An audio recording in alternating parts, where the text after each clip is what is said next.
What is up, everybody? We are live.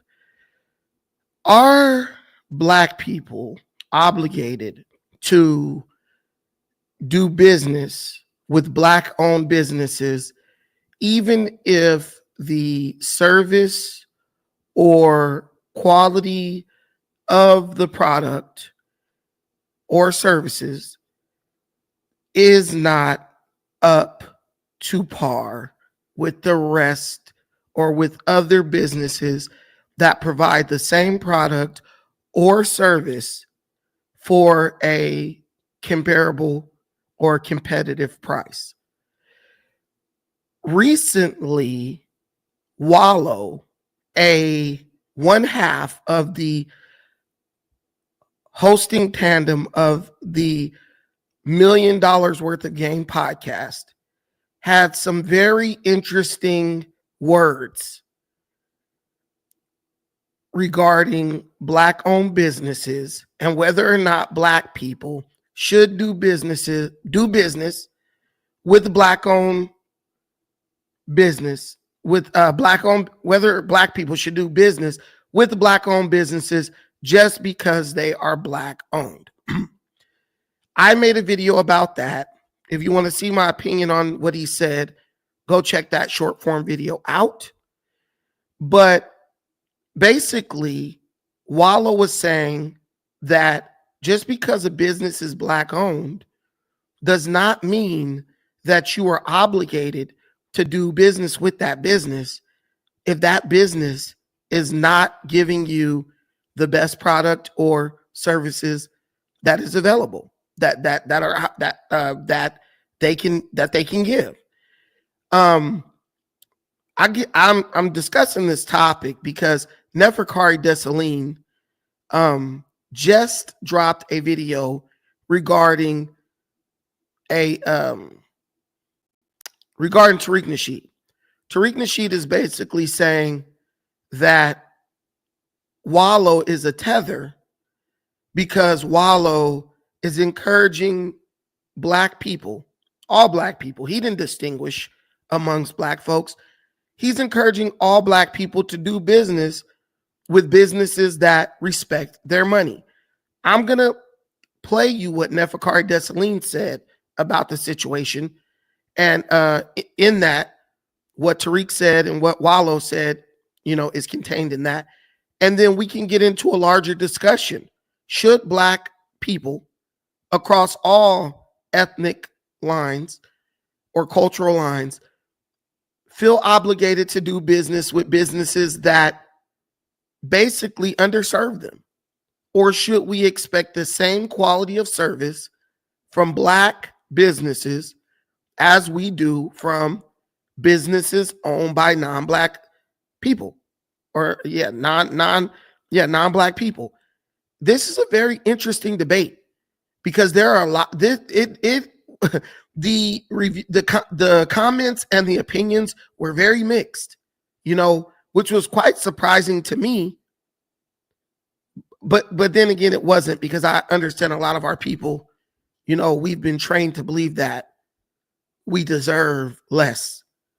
We've been trained to believe that we should expect less from our own people because of slavery and whatever else. But let me play this video, and then we can get into a broader discussion about this, and we can get some people up here. The panel is going to be open, so if you have an opinion on this, feel free to hop up. Let me know what you think. And here's what Neferkari said about the situation. Damn, I hate when that happens. Yeah, we back. Now today's gonna be a quick video. So I was sitting back minding my business, right? And then I seen Tariq Nasheed taking shots at Wallo. Wallo from the $1 Million Worth of Game podcast, basically asking, where's his family from? So I was sitting back. I was like, damn, what did Wallo do? Because I thought Wallo is a respected guy out here in these streets. I thought, from what I can tell, Wallo gets a lot of love. So I was sitting back. I did my searches.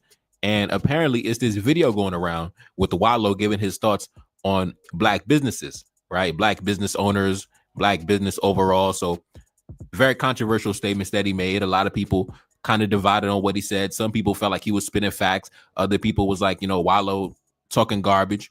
So I want to give my thoughts on the situation as somebody who has been a witness and overseen the daily operations of a black business since I was 17 years old. So I want to give my thoughts and opinions. Now, run the clip. I'll be right back. Us? Oh, I'm black. Oh, black people. Nobody gives a fuck about that. Kill that shit. Either you got a good business or you don't. All that shit, don't nobody want to hear that shit. That's a hustle. Support me because I got a black business. Is your restaurant clean? Is the food good? Do you got consistent cooks? Is the material on your shit good? Stop doing that. Oh, you support the white people? No, I support consistency, baby. Yeah. Don't fuck about what color you is. I'm gonna spend my money. That paper, I'm gonna spend them deals where the fuck I want to spend it at.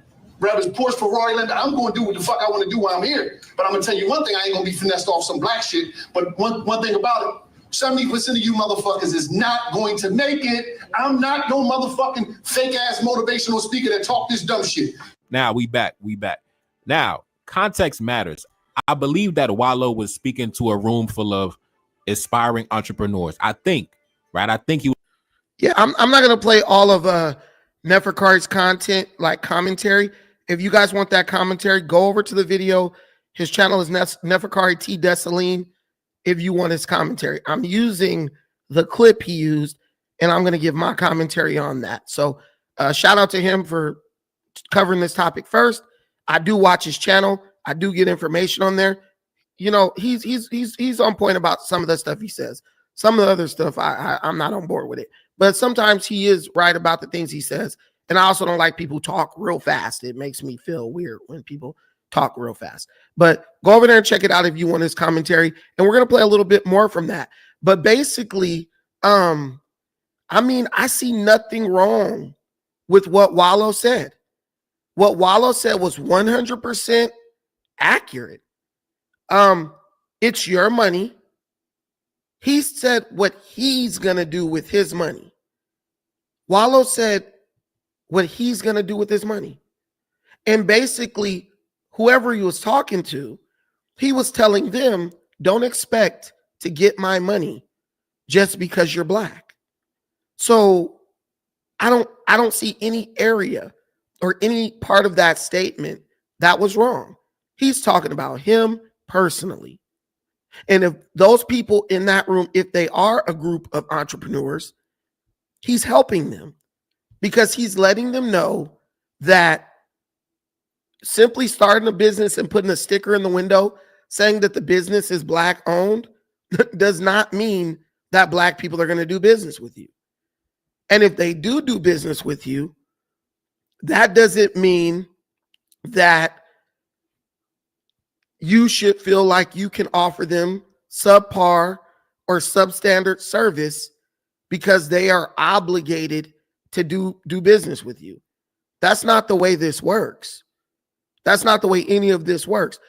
If someone gives you their hard-earned money, you should give them a product or service that is comparable to other businesses that are offering that service. Plain and simple. And it keeps you out of the weeds. It keeps you out of trouble. And it keeps you, it keeps you competitive. And it keeps your business alive, ultimately.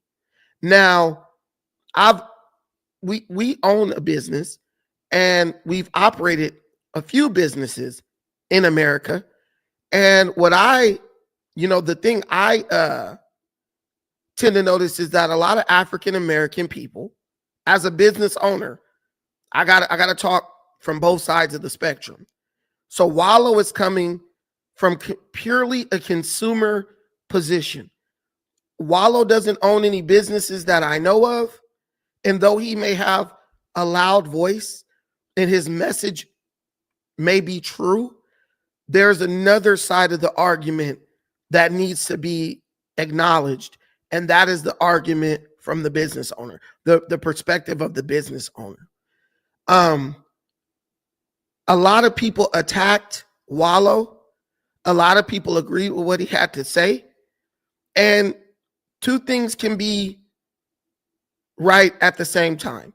The idea of a black-owned business that caters to black people while offering a very high quality product or service, these ideas are not mutually exclusive. You don't have to have one. One doesn't negate the other. You can have both of those things in tandem. And that's one of the things as a business owner, you have to figure out how to balance, right? Because if you have a black-owned business, you do want to highlight the fact that you're black, and you do want to make black people feel welcome there, and you do want to make them feel appreciated.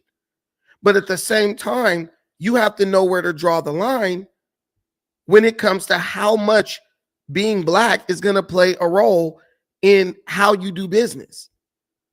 That's a balancing act.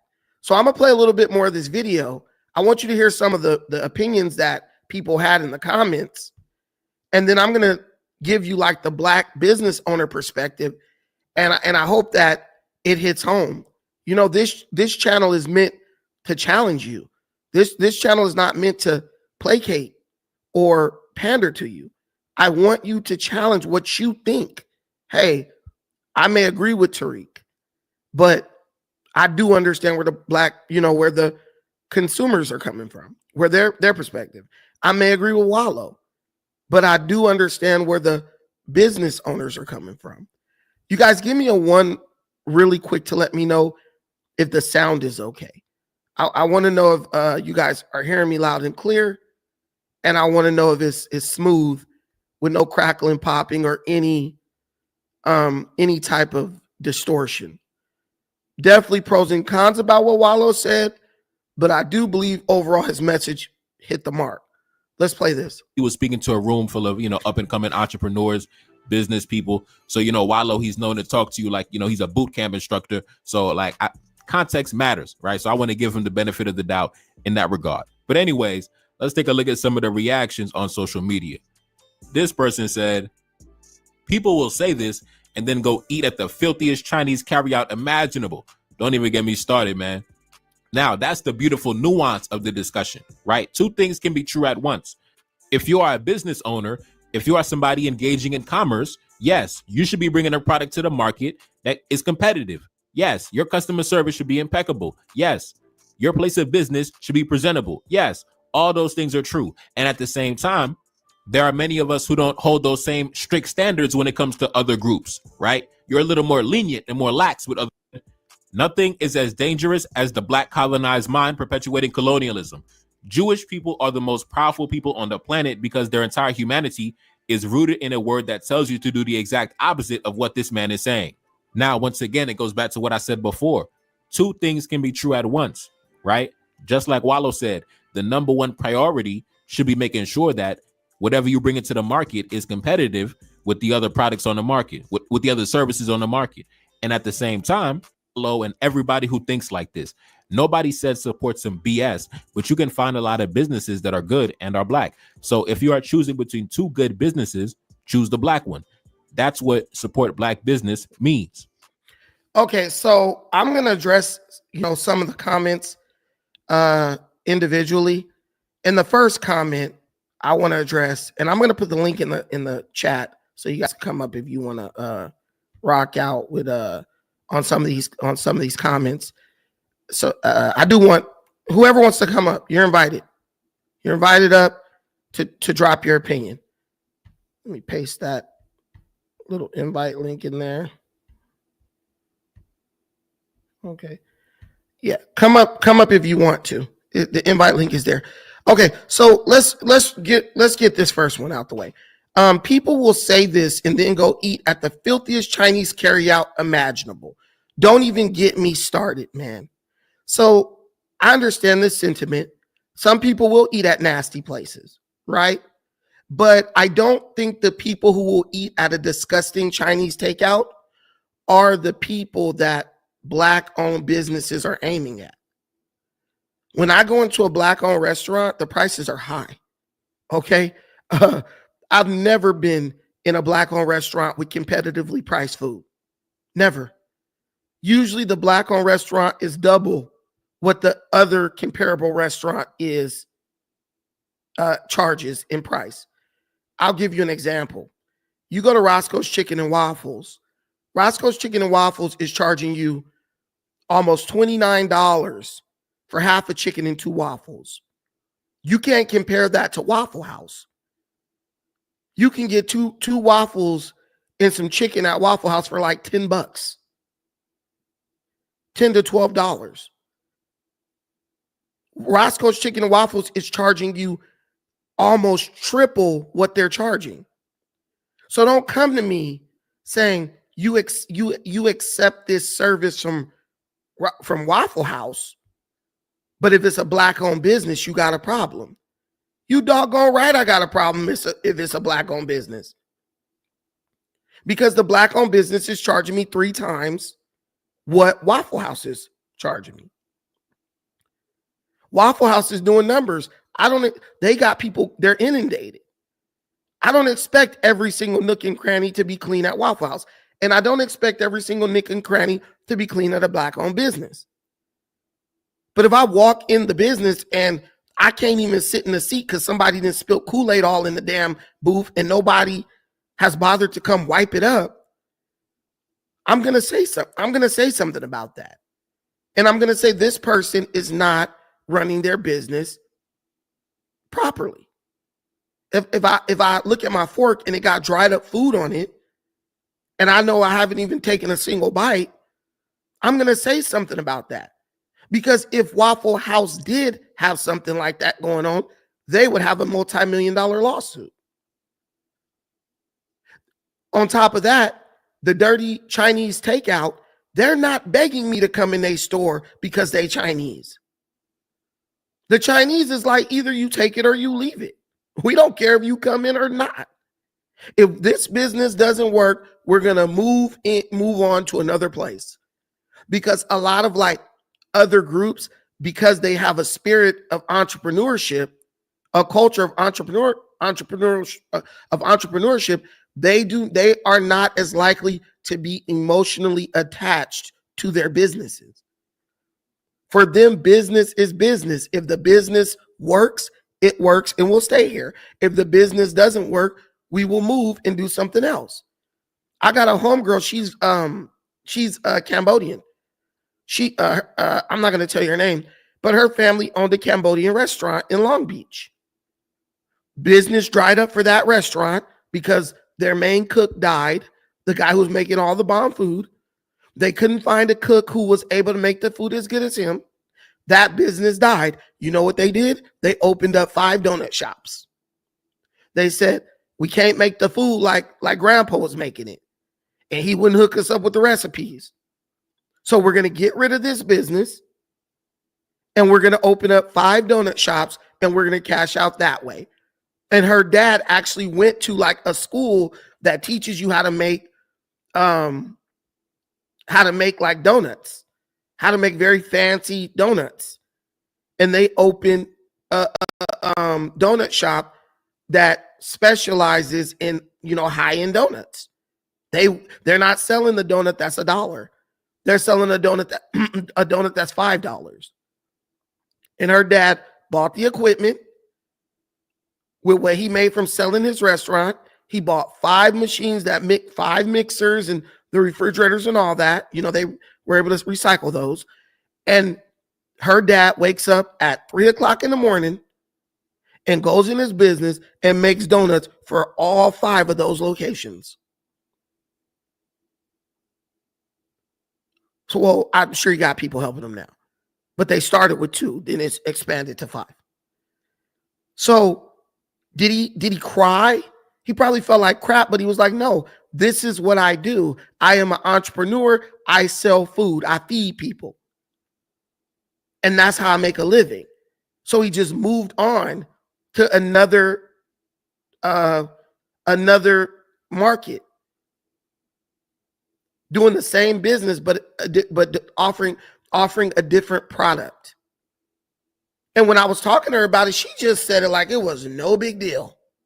She runs one, her mama run the other one, the daddy makes the donuts, and then her brother on another one, and it's all in the family. And they got them in Long Beach and Cerritos and all over. But let me tell you, black folks take one business, one, and we bet our whole life on one business. We open up a chicken shack. We go, like, I'll give you a prime example in Texas. They got the turkey leg hut. Why is the turkey leg hut out of business? As much money as they was making, they could have took that thing across country, nationally. There was one turkey leg hut. It shut down. That's it. But that's how we do business. We want you to do business with us because it's us. We try to sell ourselves. We lead with ourselves, our personality, instead of leading with the products or the services. And that's why when we go out of business, we take that like a personal failure. Listen, if you open up a fried chicken shack and it goes out of business, bro, it wasn't the fact that you're a horrible person. Fried chicken gonna sell. You just have to figure out what were you doing wrong to where you selling something that we know sells did not end up with you making a bunch of money. That's all you got to do. You could take the recipe for Popeye's chicken, or you can take Popeye's chicken and give it to a person and open up a chicken spot and call it Joey's Chicken. And that Joey's Chicken will not have the same success as Popeye's chicken. It's the same product, but what is the service like? What is the location like? Is it clean in there? Is it consistent? You got the recipe, but you're not doing it the way Popeye's doing it. You're not marketing it properly. Black folks look at if a business fell, oh, it fell because that business sucks. It ain't a good business. It's a great business. Maybe it's you. Maybe because you expected people to buy from you because you're black instead of buying from you based on the quality of your food and the quality of your service, you weren't paying attention to the important things. So when this person says, oh, they'll go in the nastiest Chinese restaurant. Well, yeah, what is the Chinese is selling you 5 wings with fried rice for $3 or $5. You tell a black person, go slave in front of a hot stove for me. Make me 5 fried chicken wings and a bowl of shrimp, egg fried rice, and I'm going to give you $5. Black folks going to laugh at you. They give a low level of service because they have a low quality product that is cheap and affordable. It's fast, filling, and affordable. They also scooped it out of a pan that's been sitting there full of rice all day. So people are either going to vote with their pockets or they're going to vote with they vote with their feet. And if your prices are too damn high, they're not going to buy from you. Or if your prices are high and your quality is low, they're not going to buy from you. That's just the way it is in business. And I'm sorry. If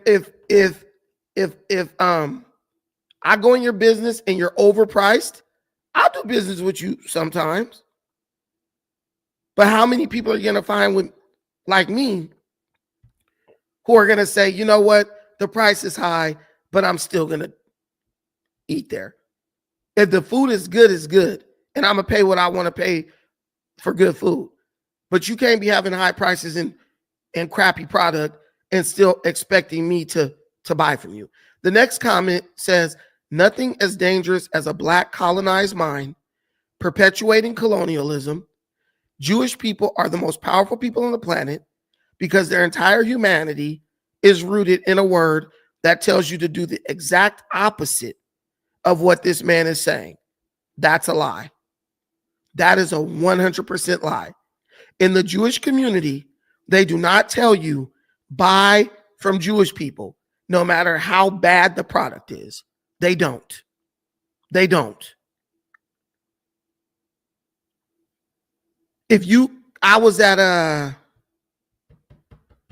what is that doggone deli called? I was up in LA. I was going to go to Marathon Burger, but the line was too damn long. So there's another deli up there. It's a Jewish-owned spot. It's a Jewish-owned spot. And I have been hearing about it a lot in reviews and stuff. And I decided, since the marathon spot was too packed, I said, you know what? I'm going to go over here. I'm going to go and try this deli and try the pastrami sandwich, right? Alvarado.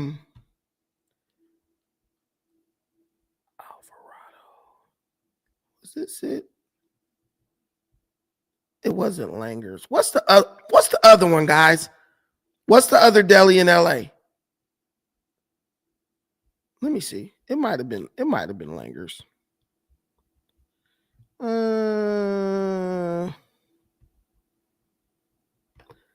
believe it was Langer's. I think it was Langer's Deli. Yeah, it was Langer's Deli. So I went to Langer's Deli. It's a Jewish-owned spot, right up the street from the Marathon Burger. And I went in there. Oh, it was Cantor's. You're right. It was Cantor's, not Langer's. Cantor's. I believe it was Cantor's, right? Yeah, right by Marathon Burger. Cantor's, right around the corner. Okay, so Cantor's, if you go in there, there's a bunch of Jewish people in there. And those Jewish people are super nice. They'll talk your damn ear off.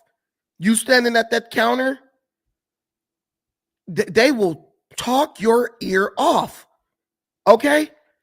But when I was in there, there was a guy who was telling me, that's why I'm thinking about Langer's, because he was in there saying he comes all the way from New York to LA 2 times a month because he loves LA.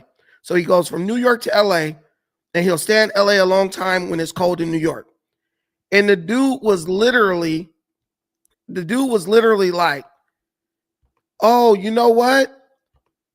You should try Langer's. He was like, you should try Langer's. He was at Cantor's, but he was telling me that he likes Langer's better. And he told me so much that I forgot. Y'all see, I forgot that I even went to Cantor's. I was thinking I was at Langer's. He kept talking about Langer's Deli. And he was like, if you're ever over on Alvarado, that's more like downtown LA. He was like, go to Langer's. It's way better. He said he has a house near Cantor's. So that's why he goes to Cantor's. And then he was like giving me recommendations because there was like a bakery. They got like a bakery in there. They got baked goods in there. And he was just kind of telling me like, oh, try this and this is good. And I ended up getting the pastrami with the Reuben. It was like Cantor's Reuben or something. And it's like pastrami and some other type of meat. It was, I mean, the sandwich was terrible. I'm going to be real. It wasn't good. It was like not flavorful at all. But it was hot, right? It was hot. And I didn't like it. The meat was quality. The bread was good quality. But I don't know what white people have against seasoning their damn food. It just had no flavor to me, right? But the point is, there's always competition in the Jewish community. If you go to one Jewish deli, if you don't like the food, there's another one right around that area where you can get the same products. And it might be better. It might be a little bit better. So when you say, oh, they tell people to buy from your own people, no matter what, right? And when you talk about, somebody talks about LaShawn Hara, right? LaShawn Hara has nothing to do with like businesses. LaShawn Hara has to do with individuals. right? That's an individual. Basically saying, if you don't have anything nice to say, don't say anything at all. That's directed towards individuals, not just a business. Because one thing Jewish people are, if nothing else, they're critical as hell. Back in the day, all the critics in Hollywood were Jewish. It was literally Jewish people criticizing other Jewish people's work. And black people have this mindset like, oh, if you say something critical of another black person, oh, somehow that's negative. You're being negative. No. There's a such thing as constructive criticism. Are you saying this to help them? Or are you saying this to hurt them? If you guys say, Brandon, you fat as hell, you need to lose weight, I would be a damn fool for y'all to be mad at you guys for criticizing me to do something or in a way that will compel me to do something that's good for my health. I'm not looking at you like you're attacking me. I'm looking at you like you're trying to help me. I don't care how you deliver it. Ultimately, what you're saying is true. And based on the fact that it's true, not based on the fact that I like the way you said it or I don't like the way you said it, I'm either going to apply it or not. That's what matters the most.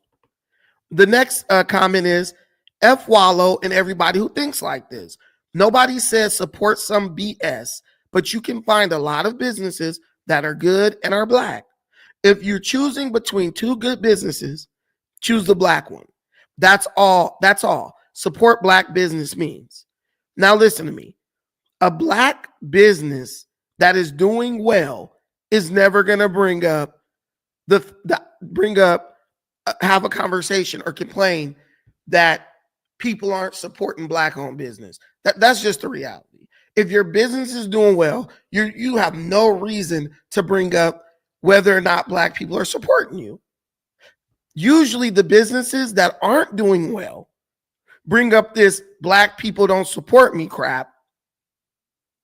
And 9 times out of 10, it's not because black people are not supporting, not because they just don't want to mess with your business, but they're not supporting you because there's something about the way you're doing business that they just can't rock with. I give you guys examples about places I live. There's a place right now in Long Beach. It's called Shades of Africa. I love the lady who runs it, Renee. She's cool, right?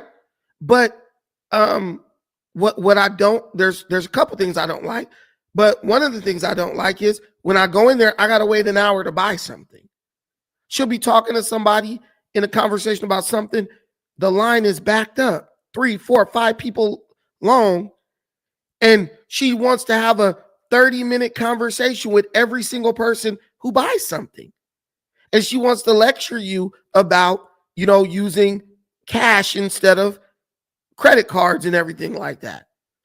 Now, she talks about the pimp in your pocket and don't use a card and all that stuff. But in reality, we know that she just doesn't want to pay the service charge that comes with using cards and using that whole setup that Square is basically giving those businesses for somewhat free, but it allows Square and the government to track every purchase.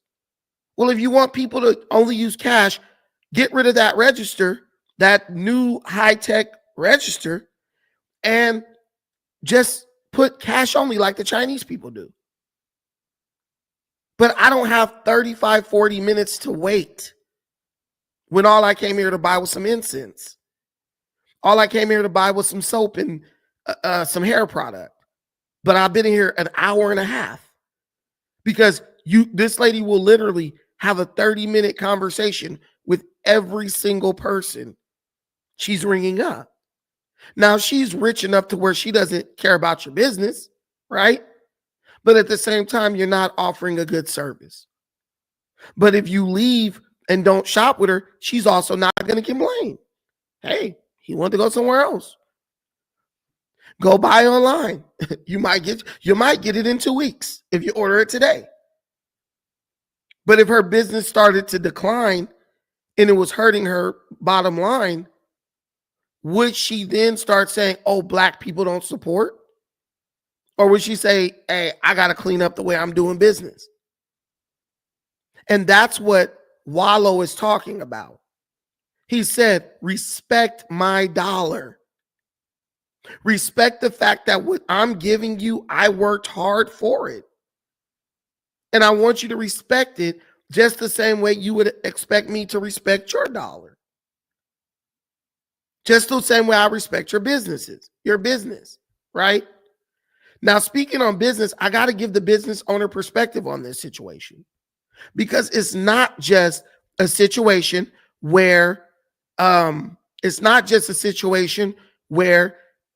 business owners are trying to just get over on customers, black customers. It's very much a situation where sometimes business owners are adjusting to their clientele, and the business owners may slip on service and quality because the customer demands something that the business owner is not able to provide without sacrificing on the quality. If I open up a seafood spot, right, where I'm frying fish and I'm frying French fries and hush puppies and all that, and I'm selling it, if every time my customer comes in, they complain about the prices being too high, and they say, hey dog, I would fuck with you, but the prices are too high, right? Okay, you're telling me that I need to do something to lower the prices. If I have to lower the quality of the fish, like I have to get the fish that's frozen, where before I was getting fresh fish that was never frozen. If I have to lower the quality of the product to lower the price, then I'm going to do that, because I'm going to say, look, my customer values cheap prices over quality fish. If I have to change the type of French fry I'm getting, or change what kind of oil I'm cooking it in, or if I gotta get rid of one of my employees so I could lower the prices, don't come complain. Don't say I need the prices lower. I got 3 people working for me. I get rid of one of those people. Now that adds 5 to 10 minutes to how quickly your food is ready. Now you're complaining about the food taking too long to come out. Well, you asked me to lower the prices. And the only area where I could see for me to slash prices without sacrificing quality was to get rid of one of my employees. And I subtracted what I was paying them from the prices. You have to find a common ground with your customer, right? So in that instance, I would push back a little bit against Wallo and say, okay, you don't really know what these individual business owners are going through. I'm gonna be real with you. So it's a little more nuance to it, because Wallo, just because you're a high roller, you represent less than 1% of our community. So do I cater to you, who might come through once every year or every 6 months?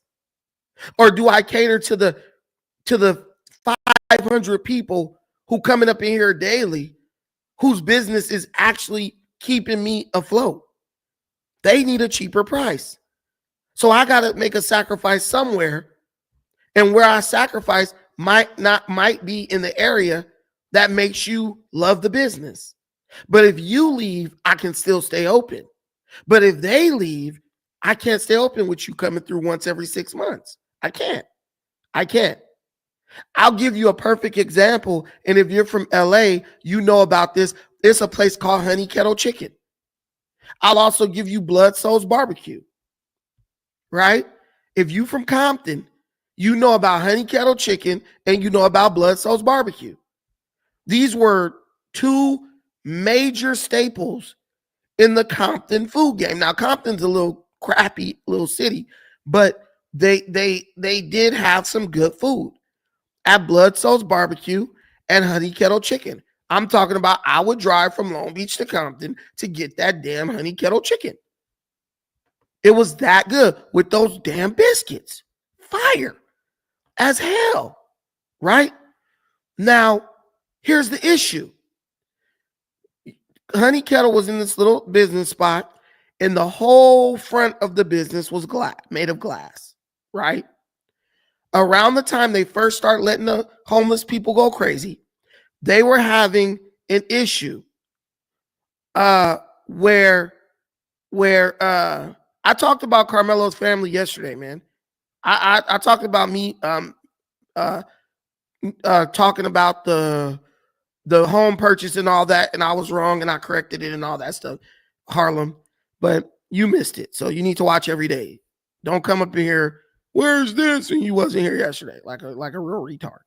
Anyway, so Honey Kettle Chicken, they had a situation where these transients and stuff in Compton, black people was busting out their windows every day. The window would get busted out. They would the window would get busted out. Hold on real quick.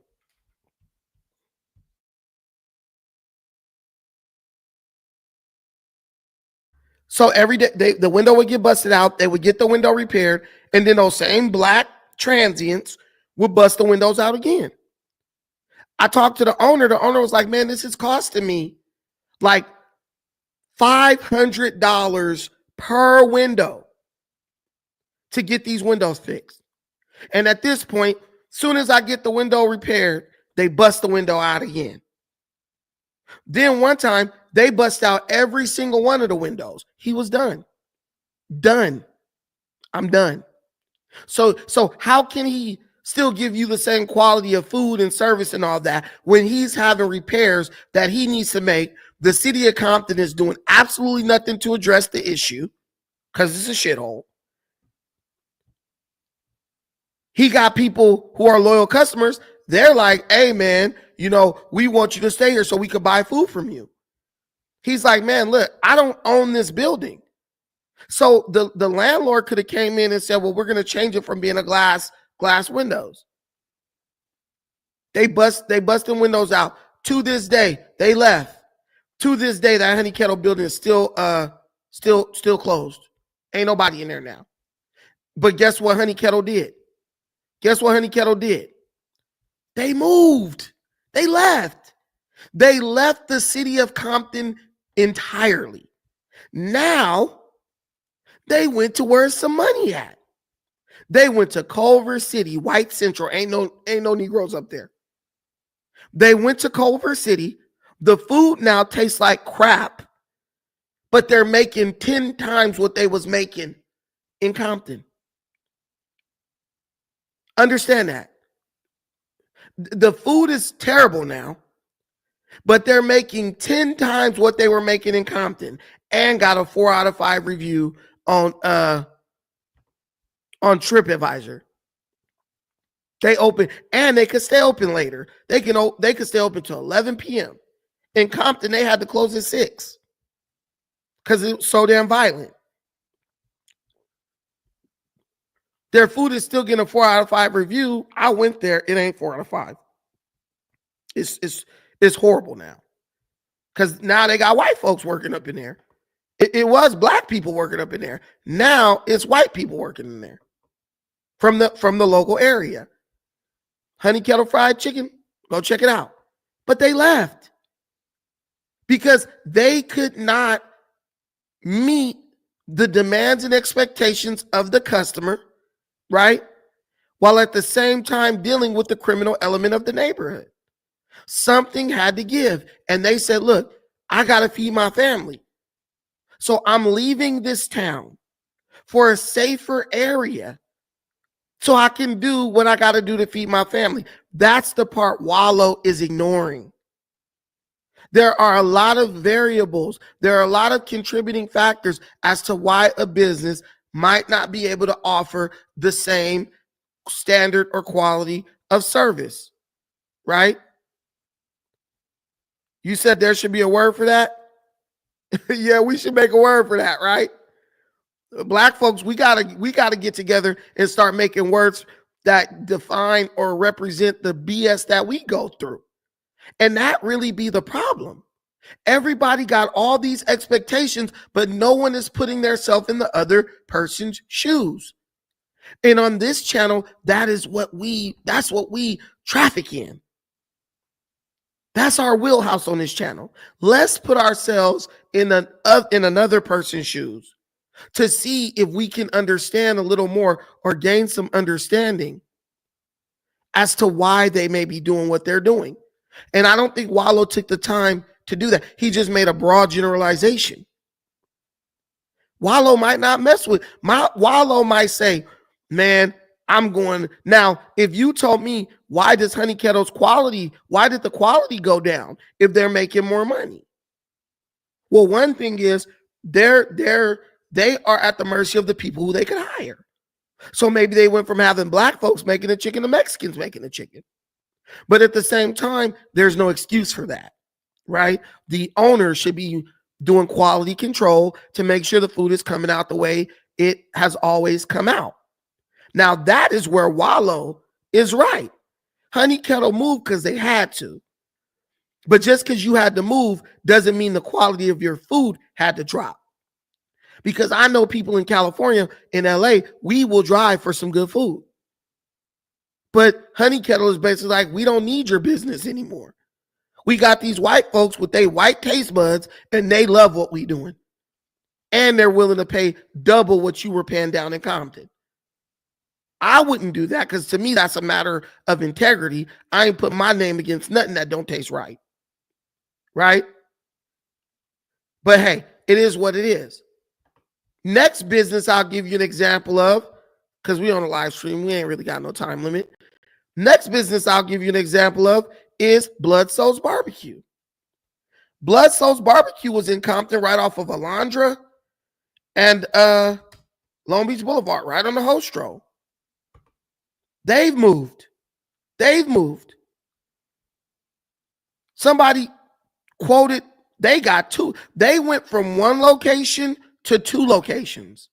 They took that location out of Compton and they moved on up to the east side and opened two locations. One location on La Brea in LA, that's the Jewish neighborhood. And then they opened another location in Santa Monica, which is also a Jewish and white neighborhood. They moved from the hood to Hollywood, literally. Somebody, don't quote me on this, but somebody said, the owner said, look, I love the move. This is a rumor, but I heard the dude say he ain't got to worry about niggas begging for a discount and complaining about the prices. He said he don't regret it at all from what I heard. Bro went from one location to two location, right? Let's be real. He did what was in the best interest for his business. You can say what you want and be mad, and you got to stay down with the people. People was telling him. And then there was a fire in their original location down in Compton. And this is another rumor, but it was rumored that one of the employees was mad and started the fire. Then there was rumors that they was stealing from him, stealing out the register. Right? He moved his business. He don't got to deal with none of that. He taught them white folks how to smoke that barbecue, and they up there making it happen. In Santa Monica and LA. In Santa Monica, it's both in LA basically, but in Santa Monica and LA on La Brea. If you've been to La Brea, you know what I'm talking about. It's all Jewish people over there, and they love food. They love food. And I agree with you, Zarth, my boy. Ain't nothing wrong with that. If you don't appreciate it, it will be taken away from you, and it will be given to someone, just like the Bible say. It will be given to someone who appreciates it. That's what happens with business. That's what happens with business. So understand there's two sides to this coin. Because you could say, I'm not doing business with the business that ain't giving me the best service. But that business could also say, I'm not providing a service for people who don't appreciate the service, who don't want to pay for the service. One guy, I trained dogs with him. He say, man, you want champagne service for beer prices. That's black folks. Many of us always looking for a discount. We want the homie hookup because we black. Do you know how you support black businesses? Going in and paying full price and leaving a tip. That's what I do. I go in, I order more than I really need, and I leave a tip. I go to the bean pie spot up in LA on West Street. Brother doing a great job with the quality of those bean pies and those cheese pies and all that. I buy 5 bean pies. I give 3 of them away and I keep 2 and eat them myself like a real fat ass. But every time I cross paths with that brother, I'm spending a little bit, maybe a little bit under 100.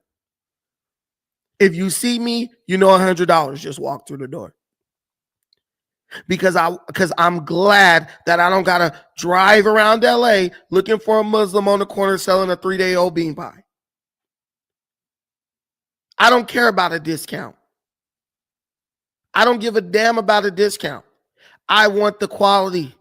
I want the product that I want, and I want it to be consistent. And if you do that for me, black man or woman who's running a business, I will be a loyal customer. I will be the loyalest customer ever. I used to buy all my incense from black folks until they start skimping up on the oil. And I get the incense and the shit, it's wet at the tip, the end, but the back part is totally dry. Now I buy my incense from the little Palestinian dude at the gas station. He makes them himself, and they are fire. They are fire. Best quality incense I've ever bought in my life. I got some up in here, I think.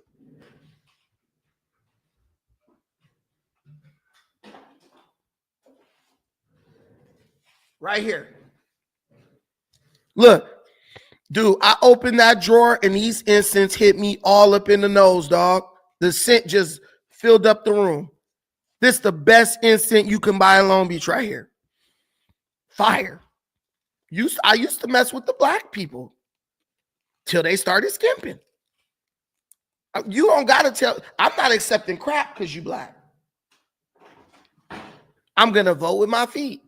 You're rude to me, I'm gonna vote with my feet. I'm gonna walk right up out your business and not come back. And the business should do the same.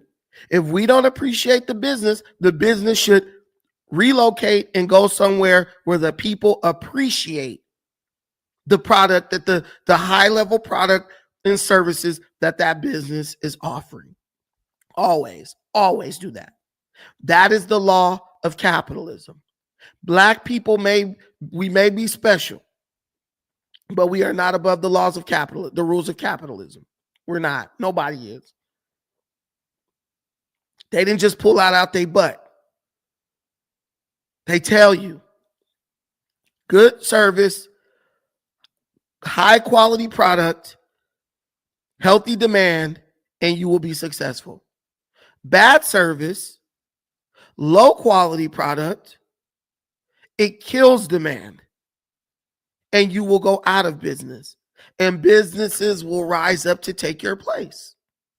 See, because when Honey Kettle left and Blood Souls left, there should have been people who came to take their place. Okay, I'm going to open a chicken place in another business in like a shopping center so people can't just come bust out my windows every day. I'm going to open up another barbecue place and try to hire some better people or work in there myself so people can't steal from me. Ain't nothing opened up yet.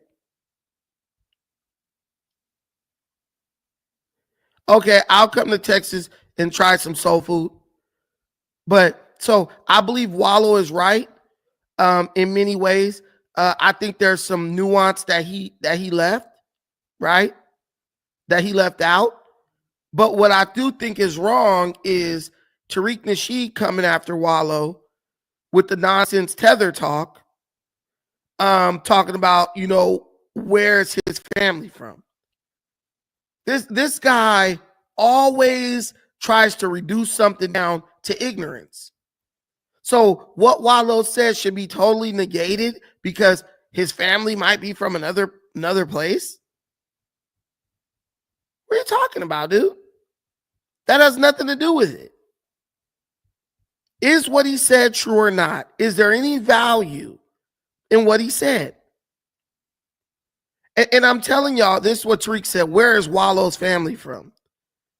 Who cares? What does that have to do with anything?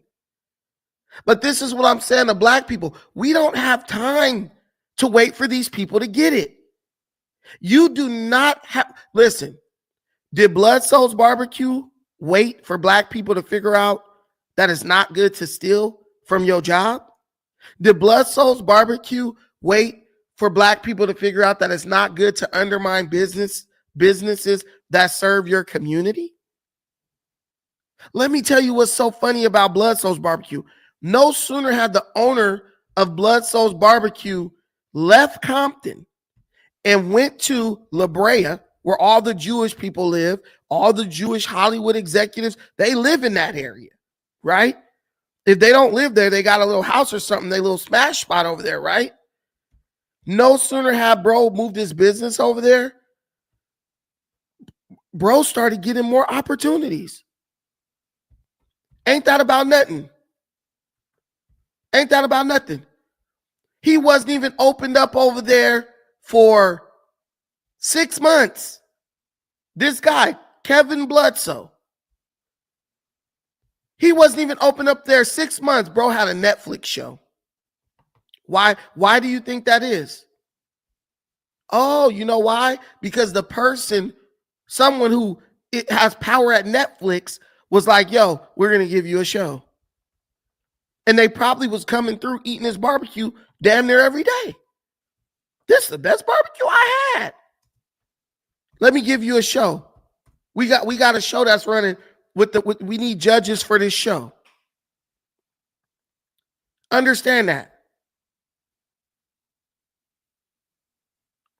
Bro got a show on Netflix and was one of the judges on a barbecue show.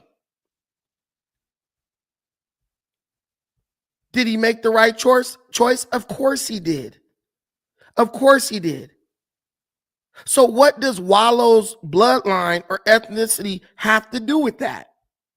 What does it have to do with that? Nothing. Wallo spoke truth.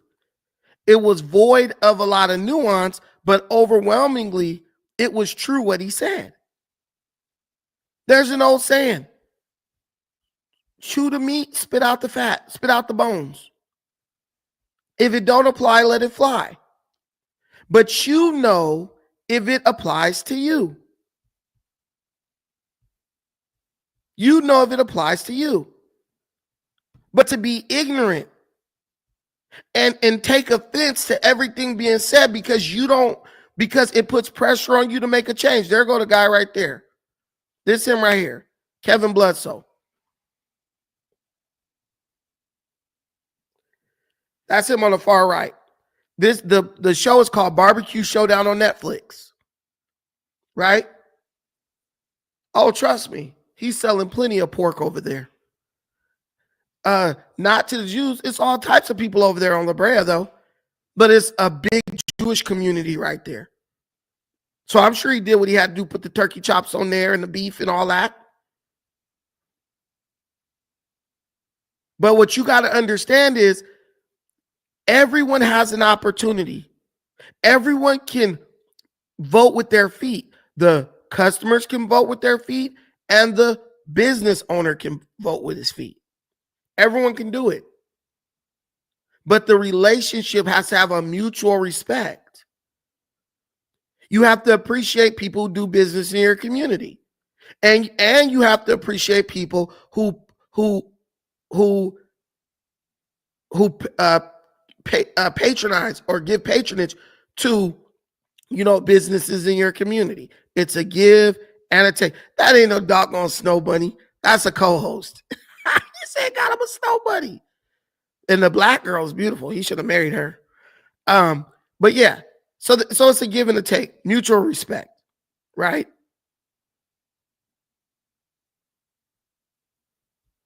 But this idea of Tariq coming with the where your family from, he's insinuating that you can't criticize African American people or businesses, or else you must be somebody from another country. What? I don't see Jamaican people begging you to come up in a restaurant because you black. I don't see any other black culture or ethnic group telling you got to shop with them because you black. I don't particularly like Nigerian food. I've never heard a Nigerian shaming me because I won't walk into Sumptuous or in Ketchy's Kitchen to eat their food. I like Nigerian food when it's homemade, but I just don't think Nigerian food is something that is very restaurant friendly. Lots of oil and crazy stuff. And if it's not cooked and consumed fresh, I just think it loses a lot of its power, right? But to say, oh, where's your family from? Because you had a criticism, it is just straight up ignorant. I'm gonna listen to a little bit of what this guy Neferkari said about this situation. Means. Now, that's where I'm at with it. I got the same exact mindset. If I got two choices in front of me, I'm choosing my folks. I'm choosing my people. I'm spending money with my folks. But at the same time, my folks got to come with a product and service that's competitive and it's up to par. So both sides are on point, man. Both sides are correct. I see a lot of people in the comment section on social media, trying to battle and argue about it. But both sides can be correct. Two things can be true at once. Now, I want to get into a clip from the Joe Budden podcast. They were actually speaking on this exact situation. I think Joe Budden's co-star Ish, he had a few interesting things to say. So I want to run that clip. I'll be right back. So he's gonna play the clip from Joe Budden, and we'll get into that. But this is the reality. Let me give you my opinion. Listen, if you have to choose between the quality of the service or the goods that are being provided over and whether or not you're buying from a black-owned person or a white-owned person or white-owned or other-owned business, always go with the quality of the product or services. Every time. Do not sacrifice quality and service for black power, do the right thing type crap. Because in America, let me tell you something. That business owner is giving you the experience that he wants you to have. If he lowers his standards because maybe his customer base is like, we want cheaper prices, so he lowers his quality, make him live with that. He chose that over keeping the standards high. So if you don't buy from him, the owner should understand, like, nah, like, I get it. My quality is not up to par. So I understand why this person went and bought, it's like something I like is steak.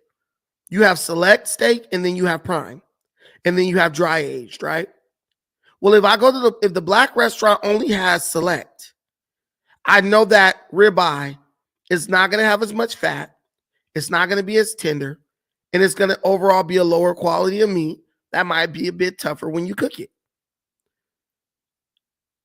But if the white-owned restaurant has the prime ribeye, they got the dry aged 30 days, 60-day dry aged ribeye, I'm going with that white restaurant. Because if I spend my money with the black restaurant and don't get what I want, I'm never going back. I'll probably try to find something at the black restaurant that I can eat, that I want to eat, that the white restaurant might not provide, or that is comparable to the quality of the white restaurant. But I'm not settling for a cheaper grade of steak because it's black owned. Because I know that the black owned restaurant could carry a higher cut of steak, mark it up, These people are putting steaks in the freezer anyway, and you can freeze that steak, or you could dry age that steak, or you can run a special on that steak if it's been there a couple days and it's not selling.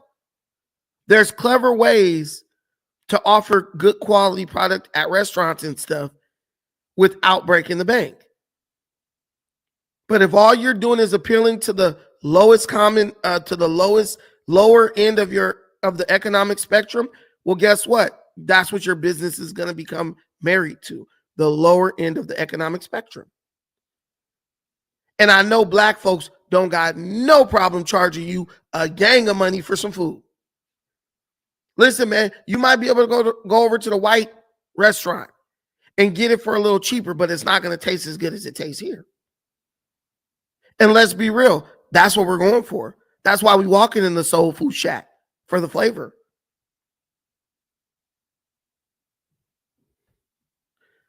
I'm talking about I'm talking about restaurants, period.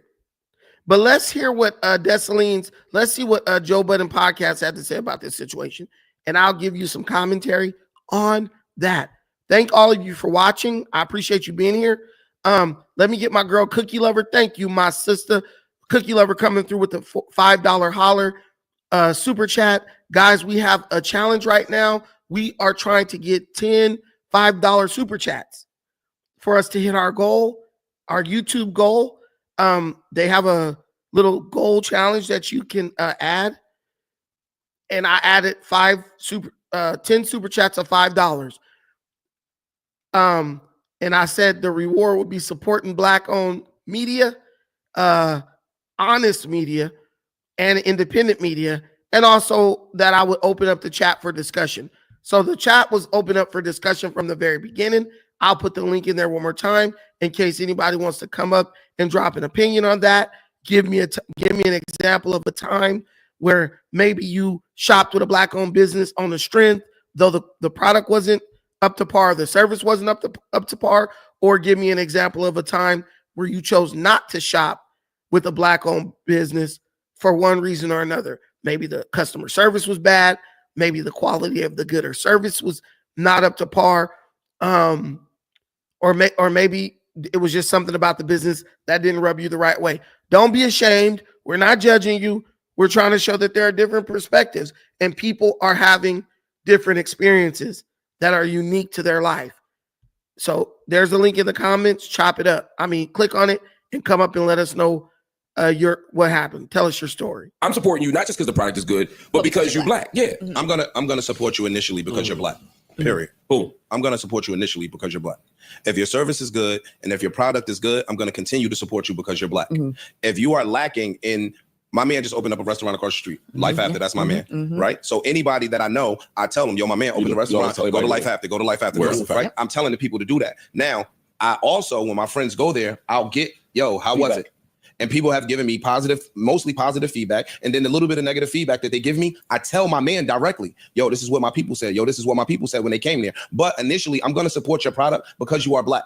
The niggas who clothes I wear on the show, I've never taken a dime from nobody who shit I wore on the show. I'm supporting this because you are a small Black business. And that's what I want to do. Now, if your product is trash, I'm not going to keep supporting you based off the simple fact that you're Black. And that's what I think Wallo was trying to convey. Like, yo, dog, your consistency, your cooks, your product, your service, all of those things need to be up to par, because if they're not, then I'm going over here to the white. All right, we back. Now, shout out to Ish from the Joe Budden podcast. I think when it comes to me and him, So Ish brings up a very good point as well. He's saying, yo, look, I'm going to support you off a rip because you are a Black-owned business. Now, if your product is good, I'm going to keep going there. And I'm going to recommend it to people. But he brings up some nuance. He says, look, if I'm going to ask people, how was it, right? If the product was good, right, we good. If they say that they had a bad experience, I'm going to let you know. Hey, my man came in here the other day, said you brought him some food out, some beans and rice or whatever, in the middle of the rice was cold. Now, if the product owner, if they are willing to take criticism without taking it personal, we got a relationship and I could keep going. I could keep coming back there. But if I tell you something about your food or your services, and you try to cop an attitude with me, I'm gonna stop doing business with you, and I'm gonna stop recommending you. Because if you take somebody's money, you should be willing to listen to what they say. And that's why I really love the invention of like Yelp and like those Google reviews. Because for too long, you have people doing business who would basically like, if somebody complained about the quality of their product, they would just be like, oh, that's just you. Everyone else likes it. You know, it ain't just me. It's a bunch of people that didn't came up here complaining about this mess. And because your ego is in the way, you don't want to listen to them. If you watch Gordon Ramsay, Kitchen Nightmares, every owner you see that has a struggling business is something about the way they run their business that is hurting them. And usually what's hurting them coincides with their ego. And they basically get put in a position where they're like, either you're going to let your ego go and fix this issue and save your business, or you're going to retain your ego. You're going to salvage your foolish pride, and you're going to end up getting the ultimate embarrassment when you got to shut the doors. Go watch that show. I love that show. Corin Lucky said, McDonald's food is hard and cold, but y'all still go there. Nah, McDonald's food don't have to be hard and cold. Now, I'm not a major consumer of McDonald's. I used to drink the coffee, and I used to eat the breakfast sandwiches back in the day, but I haven't had no McDonald's breakfast sandwich in like maybe 2 or 3 years. But when I would go to McDonald's, you can get everything made fresh to order. You can get McDonald's cooked to order. So if you eating hard and cold McDonald's, that's on you. You the fool, not McDonald's. That's what I'm telling you. You can get it your way at McDonald's. Hey, I want it hot, cooked to order. And guess what they'll do? They'll cook it to order for you. I want my fries cooked fresh. I've been doing that since I was a little kid. McDonald's is consistent if you demand consistency. Some people like eating that garbage cold and all messed up. That's just the way they've always eaten it. It tastes the same to them. They love it. Keep it moving. Some people say, I want it like the first time I ever had McDonald's. Hot and fresh. Ready. Cooked to perfection. Cooked to order. Right? So you can't knock McDonald's. Their success proves to you that you're wrong. I'm just saying. Their success, you can't argue with success. Burger King and all that stuff, they're going to be here when we're dead. They got a good formula. Also, it's convenient. That's another quality that's a lot of black businesses lack and expect you to go. You go in there, order something basic off their menu. You waiting an hour for that shit to come out. I had to wait an hour for you to put smothered pork chops, dressing, and yams in the microwave? Because y'all back there doing more talking than cooking. Or y'all kitchen backed up because the orders is coming in wrong and people sending stuff back.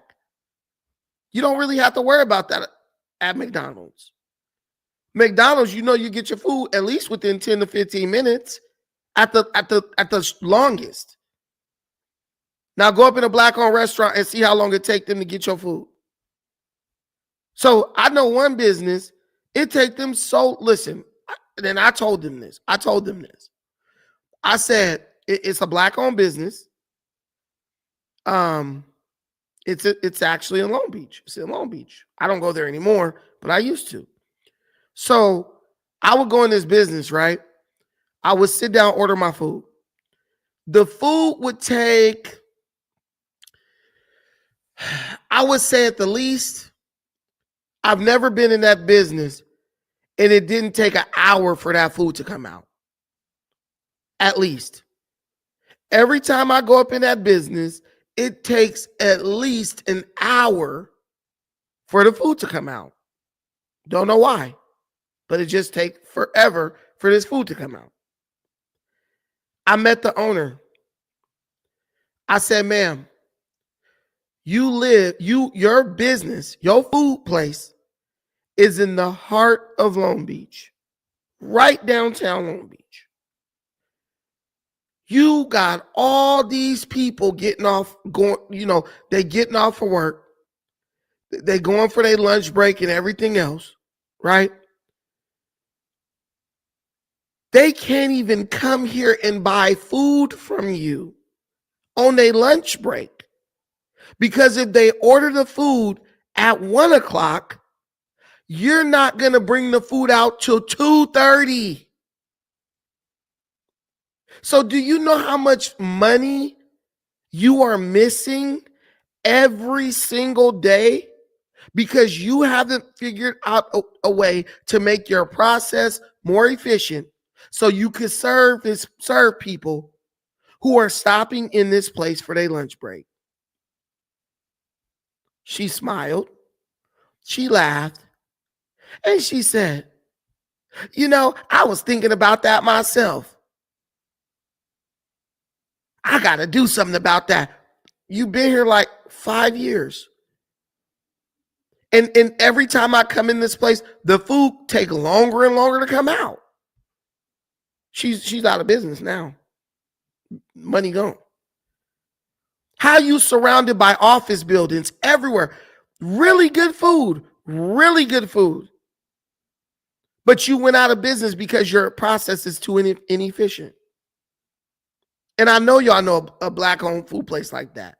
Shout out to my girl T. Lee for the $10 holler in the the super chat. I appreciate you, my sister. Thank you so much.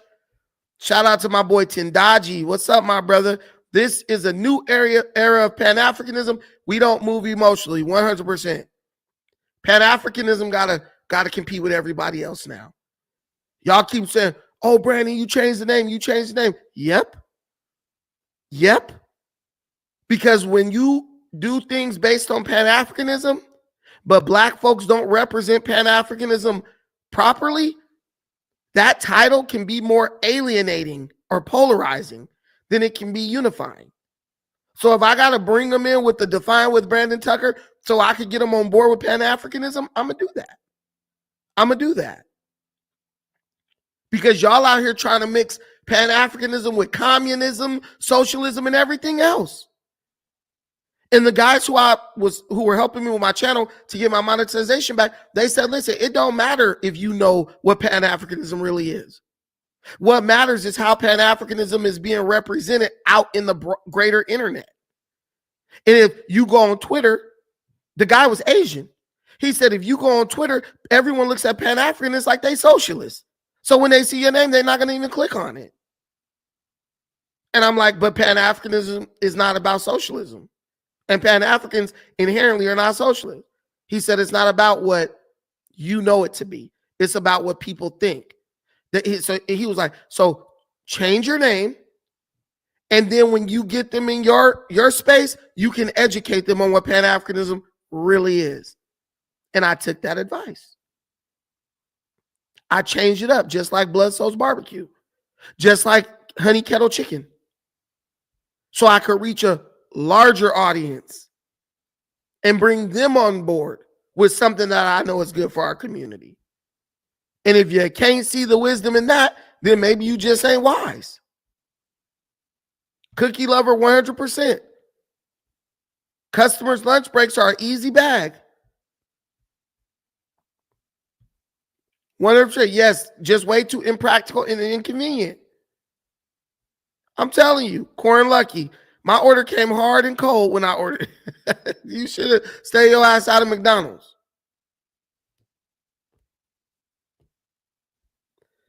Oh, 100% Tendaji.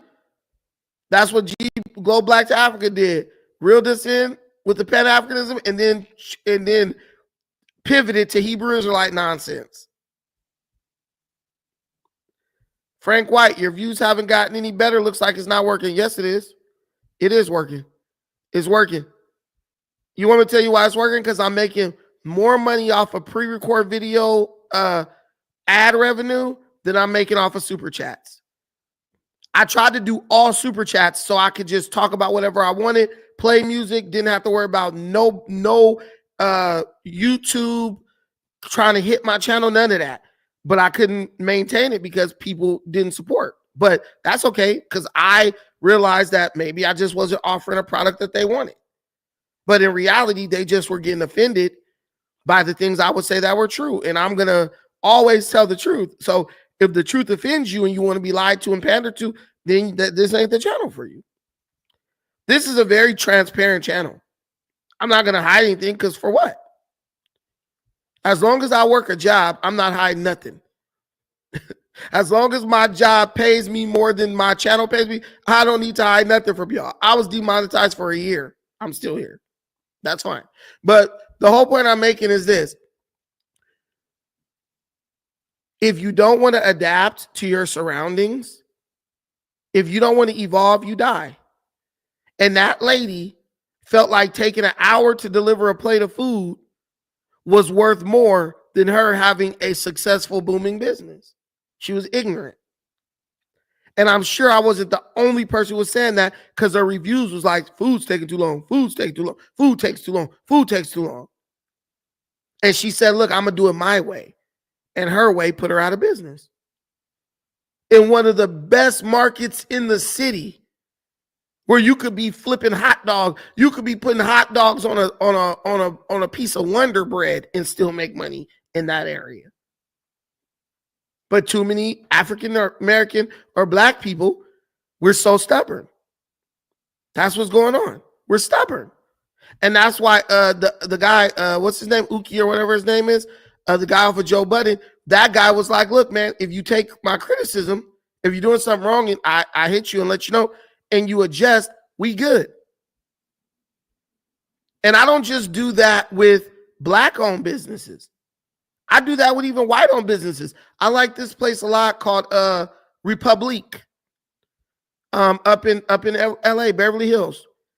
Republique. Guess what? I used to love the shakshuka. The last 2 times I went there, the shakshuka tastes all like bitter and acidic. I don't go there anymore. I don't drive up to Beverly Hills to eat shakshuka at Republique anymore.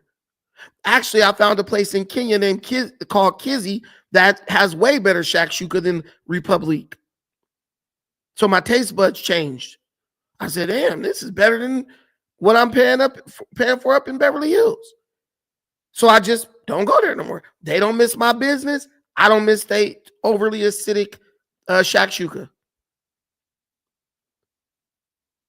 And if they ask me, hey, why'd you stop coming here? Which they probably never will. Hey, your shakshuka ain't made the same.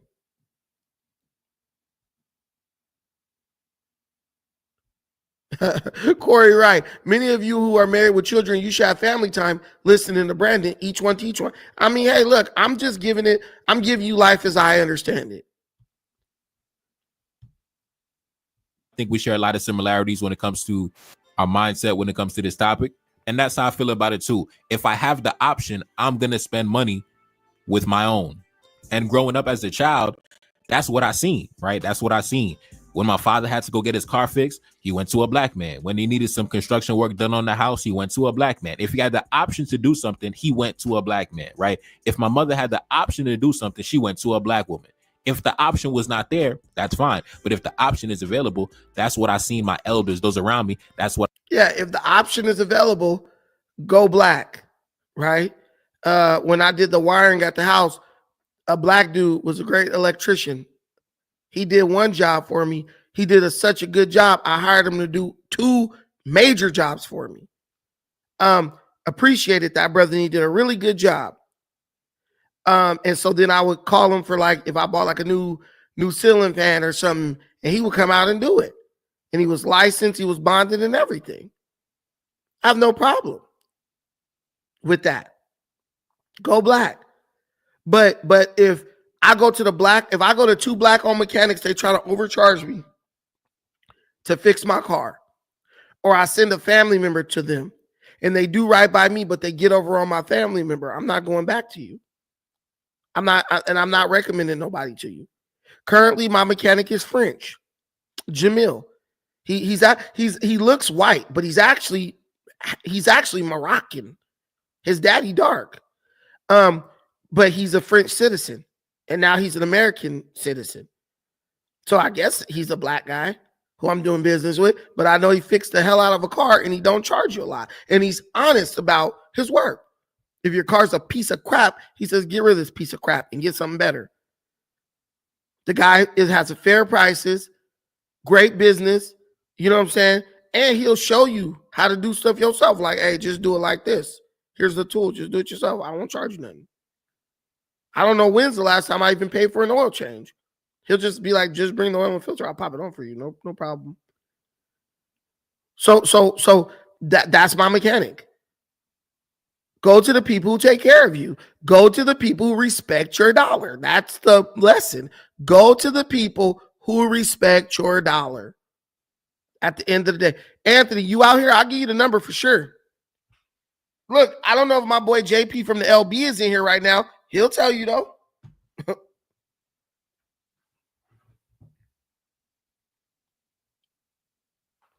I had a friend who took I had another friend who took his car, like he took his car to the dealer telling him, oh man, you're gonna need they trying to sell him a new car. Right? They try to sell him a new car. They like, oh man, you're gonna need to get a new car. It's gonna be like $2,500 just for us to tell you what's wrong with this. We can't find anything. He left this car up there for days. They telling him, oh, for the amount that we're gonna charge you to tell you what's wrong with it, you could put a down payment and get a new car. I said, bro, get your car towed to the homie. Get your car towed over to Jamil. Bro, within 10 minutes, Jamil was like, yo, it's your fuel pump. Started it up, drove it for like a second. It's your fuel pump. Bro went from like a $2,500 just to tell him what was wrong, then the cost of like repairing it. On top of that, where they talking about you probably gonna need a new engine in like a 2019, he went from that to like $400 to replace the fuel pump. Now, that's a good deal. Sticks and Stones LA said, on God, bro, you got me right. 100%. But that's the whole thing. I'm not going to tell no black person, hey, go get used and abused because you black. I got homies with shops. I got homies with uncles and shoe got mechanic shops. Hey, but when I go in there, you try to charge me 3 times what Jamil charging, I can't fuck with you. I let a homie do water pump on one of my cars one time. The dude didn't even put the gasket on. My shit was still leaking. Still leaking. Jamil was like, you need to take this back to this dude. I said, F that. Jamil, fix it right. I just won't do business with him no more. Hey, look. He said the dealer tried to charge me $15K. Jamil got me right in 1 minute, 100%. So when it comes to situations like that, bro, you just got to vote with your pocket. You know what I'm saying? You got to vote with your pocket. You know, we ain't rich out here like Wallo. Wallo just signed like a multi-million-dollar deal. Everybody ain't got it like that. So you got to vote with your pocket within reason. But if you can, if the black guy charging $10 more, $20, $50 more, you know, roll black if you do good work. Right? Oh, yeah, then, yeah. I stopped doing oil changes at local shops. They be scamming 100%. My boy Jamil like, man, just bring your oil and bring a filter. Go to AutoZone, get the filter and the oil combo, bring it. I got you. I got you. That's it. That's called building a relationship. And a relationship ain't got nothing to do with black or white. But guess what? Every damn person who got a car problem, I send him that business. And he takes care of them. And then he gets that money. He make up for anything he hooked me up on with them because now he got a new loyal customer that's coming. And as long as he do right by them, he's going to have consistent business.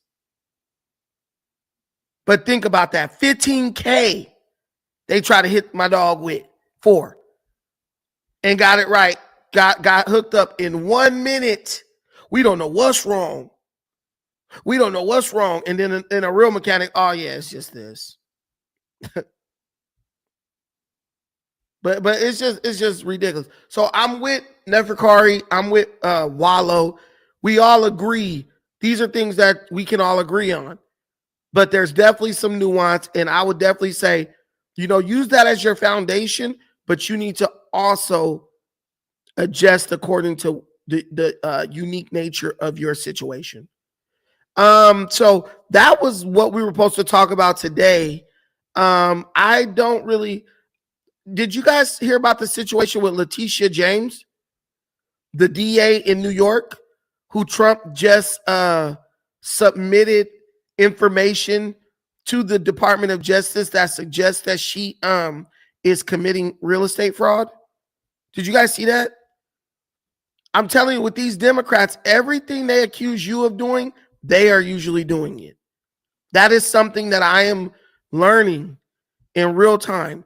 Everything they accuse you of doing, they are doing it. Even when it comes to the Carmelo Anthony situation. Oh, you giving misinformation, you doing this and doing that. I'm like, that's what y'all doing. That's what you guys are doing. Making stuff up, falsifying police reports, falsifying autopsy reports to the point where the representatives of Carmelo Anthony had to tell you guys to stop. Vin, he said, yeah, she fined Trump $500 million for something that she also does. She fined Trump $500 million for something that everybody who's trying to get a loan does. That's why banks have their own appraisers, because everybody is going to overrepresent the value of their assets in order to get like access to higher loans, get access to more capital. And I'm telling you, this is what I'm saying. There's this old saying, don't throw stones in a glass house. Girl, you out here, you didn't think somebody was going to go investigate you? You think Donald Trump, a real estate billionaire, doesn't have the means to go look into all your public real estate transactions and say, oh, she's doing exactly what she said I was doing. This woman, but that's what they do. She's disgusting. She weaponizes the law. She weaponizes the law against people. And then when people investigate her, she starts melting down. It's now, and I'm not waiting 4 years. I'm waiting 2 until a speaker by the name of Hakeem Jeffries comes to bring us some rest. Oh, sweet Jesus, let me kill this. You ain't gonna get away with this, Jacob. Well, you know that your girl, Man, listen, this dude didn't play the movie clip and everything else trying to get us demonetized. Let's go Fox News. Shouldn't an investigation go forward here on a fairly straightforward issue? Well, it sure seems like, and this may be the biggest irony I've ever seen in American politics, that it looks like she's engaged in the same thing she charged President Trump with. I mean, turns out you can't have your principal residence in Virginia and be the Attorney General of New York. Turns out you can't on a mortgage form say that your dad is actually your husband. And you also can't say that you got a 4-unit property that's actually 5 units. Those are the 3 things that it looks like she did over a long period of time. And yet she had the gall to go after President Trump. You got to be kidding me. So, yeah, I think this is real. We'll see. Her comments so far, she's been kind of quiet. Of course, she does a typical thing the left always does. The left will they'll always accuse us of what they're doing. And the other thing they always do, the left will tell a lie. Trump did something wrong. Big media will report it.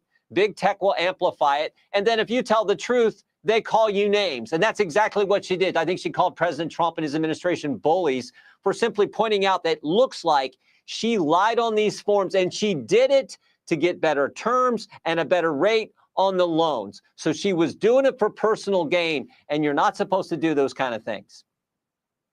Yeah, well, these are allegations, and we'll see what happens. But, I mean, no one is above the law, so she should be welcoming any investigation into this. And, Congressman, Attorney General James is now asking for money in the midst of all this. She's launched a fundraiser in the form of an event next Tuesday calling for contributions starting at $500, going all the way up to $18,000, which is the maximum allowed by New York state law. Wow. Yeah, I mean, this is I guess typical activity from Leticia. Remember, she campaigned on that she was going to go after President Trump. This was a classic case of pick the person and go find the crime. Now, I don't think there was any crime there, but she did. Maybe the appropriate penalty for her, if the DOJ prosecutes, maybe the appropriate penalty for her is $350 million fine, because that's what President Trump had to pay, for goodness sake. Congressman, I just find this Tish story delish. Great to see you. Have a happy Easter. You too. Hey, Sean Hannity here. Hey, click here to subscribe to Fox News. Hey, that Ingram chick is ugly as heck. Let me just say that. She is hideous. Jesus freaking Christ. I like her stuff. But Jesus, woo, she is a wolf. Woof. But look at what's going on here. Once again, you have the African-American politician embarrassing us as a collective, went after Donald Trump, fine, bro, all in multiple millions of dollars. Now it's looking like she was doing the same thing. At the bare minimum, she claimed residence in another state while being the district attorney for New York, being a district attorney in New York City, in New York State. That is illegal to do. You have to live in the area where you are representing the public. So she declared that on a form. So she's violating law there. On top of that, to make this even more disgusting, she accused Trump. She accused Trump of doing something she's doing. She fined him $350 million. Then on top of that, now she's asking you to donate money to her for her legal fund. How much money is this lady making to where she needs $18,000 from you? This woman's probably making $20,000 a month. Why does she need $18,000 from you? That doesn't make any sense. Because this is how Democrats do. We do the crime and then you foot the bill. You foot the bill for the crimes that we commit. We try to get over on the American public. And when we're exposed, we demand that the American public pay for us to fight against being convicted by the people's court. She is arrogant, and she's naive, and she's goofy. She weaponized the justice system against Donald Trump. It didn't work. Now Trump is like, yo, let me look into your dirty laundry. And now she's out here playing the victim. She's now out here playing the victim like somebody did something to her. Girl, you started this mess. But can you count on CNN to report it? Nope. Can you count on MSNBC to report it? Nope. But you know what they're going to do? They're going to try to find a way to make this about Donald Trump. He's weaponizing the justice system. That's all they did for 4 years.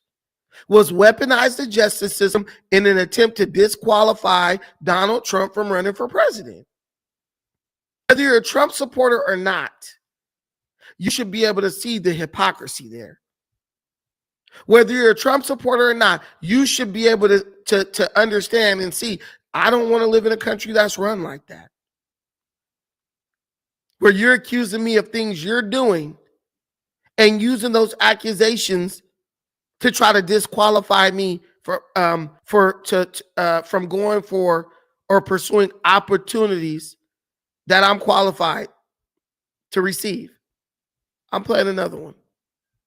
Speaking of the law, the Trump administration referring New York Attorney General Leticia James for possible prosecution over suspected, get this, Fraud over a mortgage on a house in Virginia.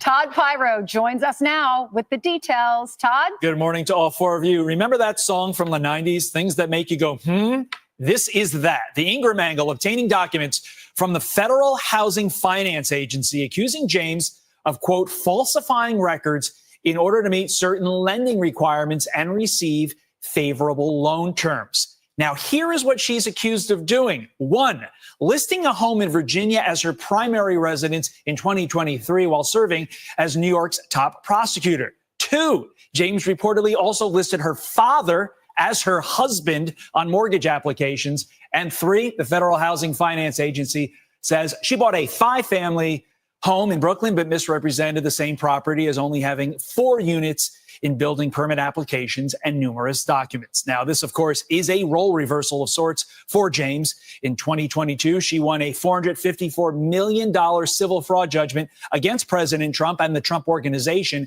stating he falsified business records and misrepresented his net worth. That case currently on appeal.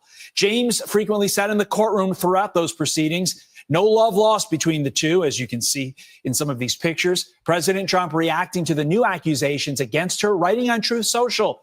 Leticia James, a totally corrupt politician, should resign from her position as New York State Attorney General immediately. Everyone is trying to make New York great again, and it can never be done with this wacky crook in office.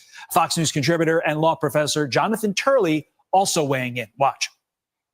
The irony is perfectly crushing. This is a person who prosecuted Trump for everything short of ripping a label off a mattress.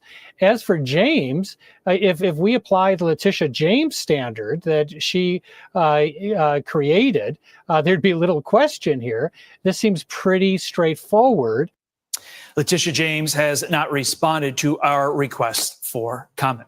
Guys, back over to you. It is such a crazy story. But Todd, I mean, there she is on an application. She says that her occupation is Attorney General for the state of New York. But at the same time, she says, my primary residence is in Virginia?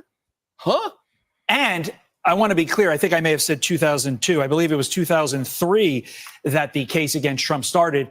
That is when she applied for this. So the fact that she accused and won in court against President Trump on charges involving documents, the fact that she then apparently, reportedly misrepresented herself on documents speaks volumes. And so she launched the case against Donald Trump in 2023, the same year she did the same crime. Well, she committed the same type of crime allegedly that she accused Trump of committing. The reality is it's not a crime. It's a victimless crime. It's not even a crime. But what Trump is doing, someone said, is Trump retaliating? No, Trump is giving them what they said they want. They said no one's above the law. They said you should bring frivolous lawsuits against people and fine them for any little thing. This woman has enough. Listen, do you understand that New York City is the most expensive real estate market in the world? This woman has enough money to qualify for loans to buy multifamily units in New York City. But she needs $18,000 from you to pay her legal fees. Come on, man. Sticks and Stones said, is it me or does she got the Biggie Smalls lazy eye? Damn. Just when we try to keep it professional, bro. Hey, I want to say something so bad. I was biting my damn tongue just to not say nothing about her. She just look a mess. She just look a mess, bro. Like, baby, if you was fine, I could sympathize with you a little bit more. She just looks a mess, bro. Come on, she looks miserable, but that's neither here nor there. But yeah, so she's trying to misrepresent the unit that she was purchasing. And then on top of that, she's trying to get money out of you guys. She doesn't want to pay her own legal fees for the crime she's allegedly committing. She wants the people to pay for that. That is so yeah, she got an eye like me. That to me is so disgusting. But this woman is crazy. This lady is crazy, bro. Ah, man. But yeah, she's probably gonna end up resigning. Because it looks to me like they got her dead to rights. And I don't even understand this. Now we're gonna move on to something else.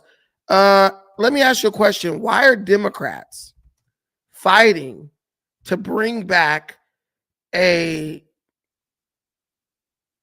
MS-13 gang leader?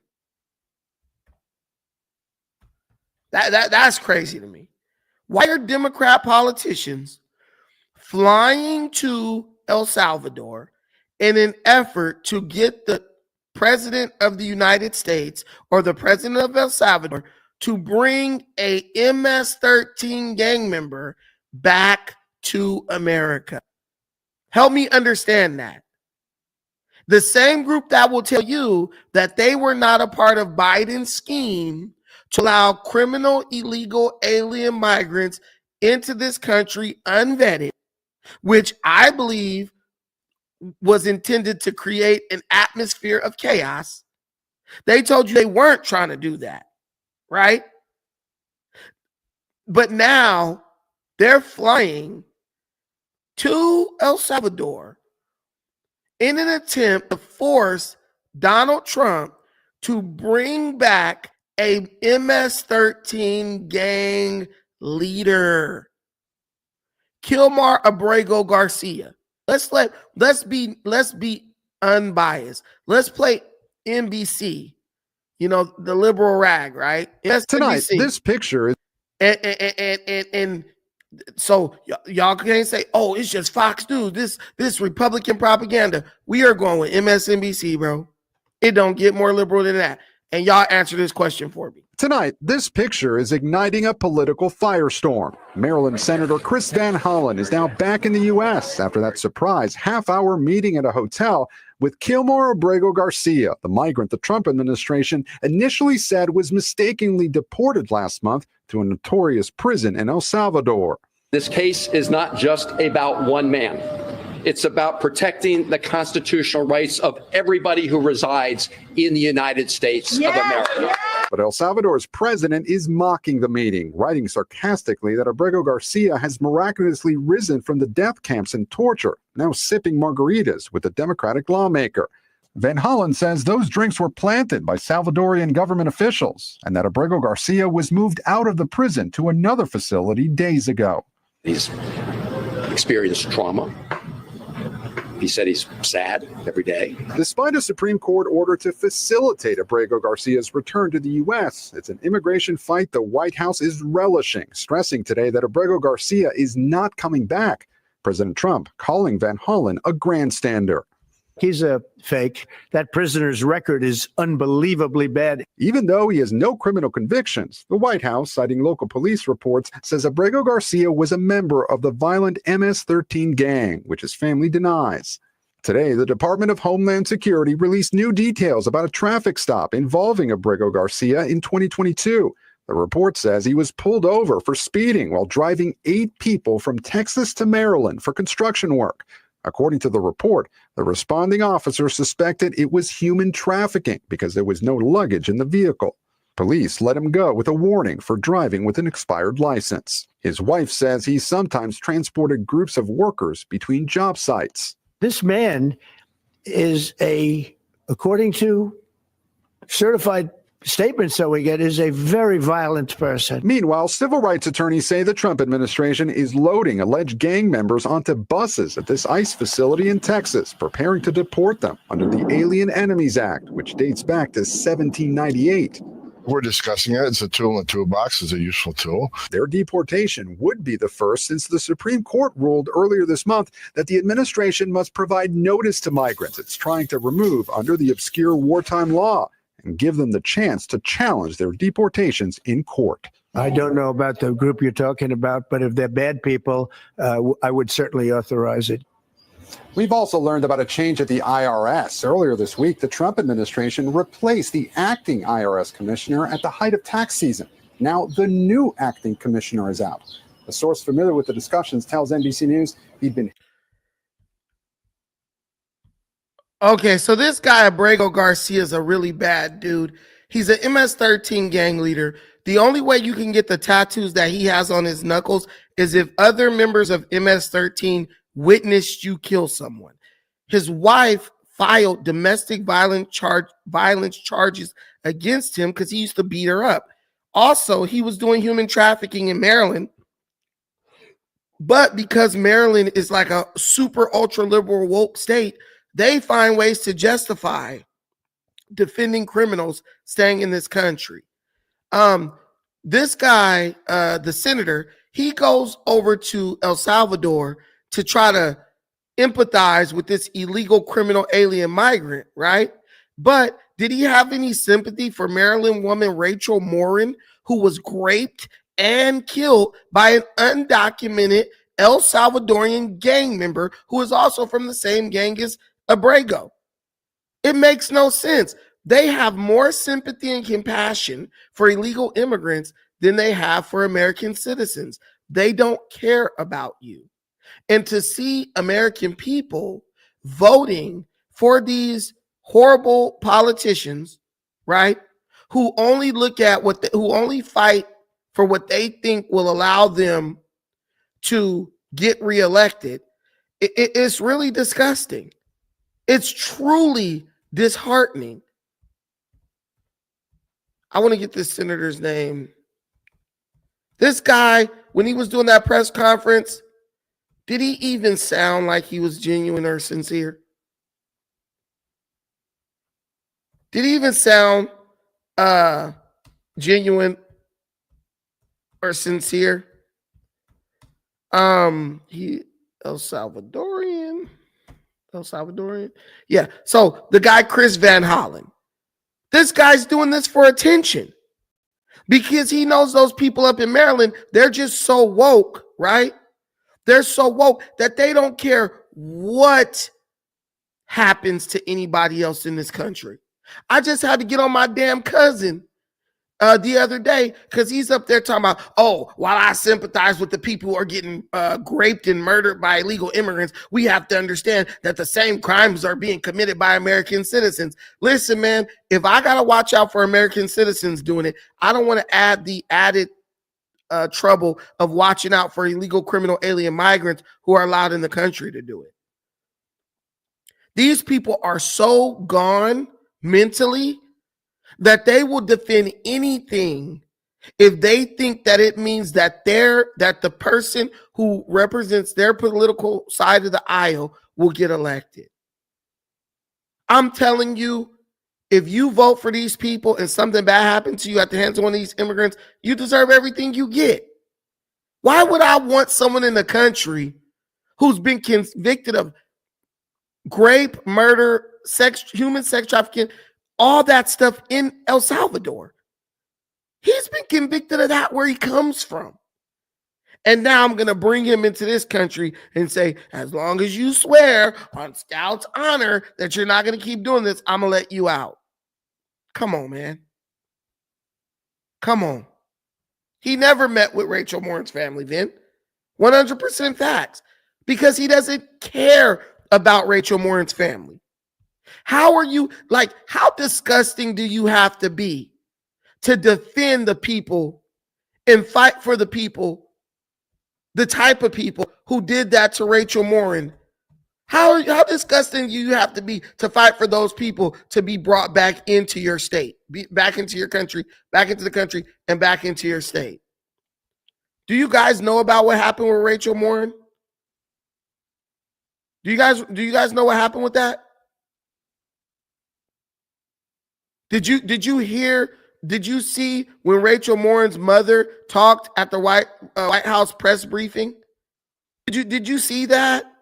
How she was crying because she lost her daughter, and this bastard never even had the decency to even send his condolences over? Guys, when you're listening to a politician and the stuff they're saying makes no sense, when what they claim to be fighting for makes no sense, you got to call cap. You can't just keep sitting up voting Democrat like I'm going to vote Democrat because Jesus and Joe Biden. No, dude. They're sabotaging you. There's ulterior motives here. Who's paying this guy? Who is paying this person? to fight harder for criminal illegal alien migrants than he fights for his own constituents. She's one of them. A lot of you don't know the whole story about Rachel and about the crime that was committed against her. Even us, her family, we didn't know all the details. They kept most of it close to their chest, the detectives, because they didn't want to do anything to hurt the case. They wanted to keep the integrity of the case, so they kept everything close. I sat for the last 2 weeks in her trial, and we saw layer upon layer upon layer of evidence against the accused, an illegal immigrant from El Salvador. And the things that we thought, well, maybe this might have happened, we didn't know. But when we were at the trial, we got all the puzzle pieces. And I want to share some of those things with you. You know that Rachel's a 37-year-old mother. She has 5 children. We've walked the trail for the last 25 years that we've lived in Maryland. It's a safe place for our family. It's where we go to get a little bit of New England, because that's where we're from, New England. When she went on that trail that day, she was not planning on dying. She wasn't planning on walking to her death. She was planning on going to the grocery store with her girls afterwards. Victor Martinez, he waited for her. He waited for her to come closer. He saw her. He saw that there was nobody around. He attacked her. He dragged her 150 feet, blood gushing from her head. It left a 150-foot trail of her blood to the culverts, where he picked her up, he threw her against the wall of the tunnel, and he raped her. But before he did that, he stopped on that trail, and rocks, still stained with her blood, he used them to hammer her head against those rocks. They say at least 20 times they could count the cuts in her head. They said that when they did the autopsy, and I've seen the pictures, there's a 6-inch square in the back of her head where the skull is shattered the way that you would crush an eggshell in pieces. Now, I'm not going to play all that. I mean, I gave you guys the most graphic parts. Video's already demonetized just off of that description, but I feel like some things are more important than money. You guys can still support me, so please feel free to do so if you're inclined to. But why would you want anyone from El Salvador in your country at that point? Any of these criminals? Because you guys do know these people came out of El Salvadorian prisons. Why would you want any of these gang members in your state? Now, you listen to this woman describe how her daughter was done by this El Salvadorian thug. And then you turn around and listen to this senator from Maryland where this crime took place. You sit here and listen to him sit up and defend and try to plead for empathy from the public, from someone who very well could have been right there helping murder Rachel Morin. He's from the same gang, from the same place, doing the same, and has been convicted of the same exact type of stuff. But why would you want to use taxpayer dollars to bring that person back into the United States of America? That's my only question. These people hate you. These people want American citizens to suffer because they're mad because we voted them out of power and voted in Donald Trump. And when people, why are you voting for Trump? That's why I'm voting for Trump. Because I don't want my daughter to be walking down Venice Beach one day and get snatched up by some MS-13 member and brutalized in some alley in LA. While some senator sits up and tries to argue with me about we got to have empathy and keep saying due process, due process. Where's Rachel Morin's due process? Where's her right to the pursuit of happiness? Her rights were stolen so that the people who are here to represent us could go fight for the rights of people who are citizens of another country. This is why I have no respect for people like Amazing Lucas, Afro Think Tank and them, because they want to have one side. Well, I have respect for Afro Think Tank. He's cool. But I really pause when I listen to these guys politically. Bro, let's go on their channel. You will never hear one mention of Rachel Morin. Never, ever. Why?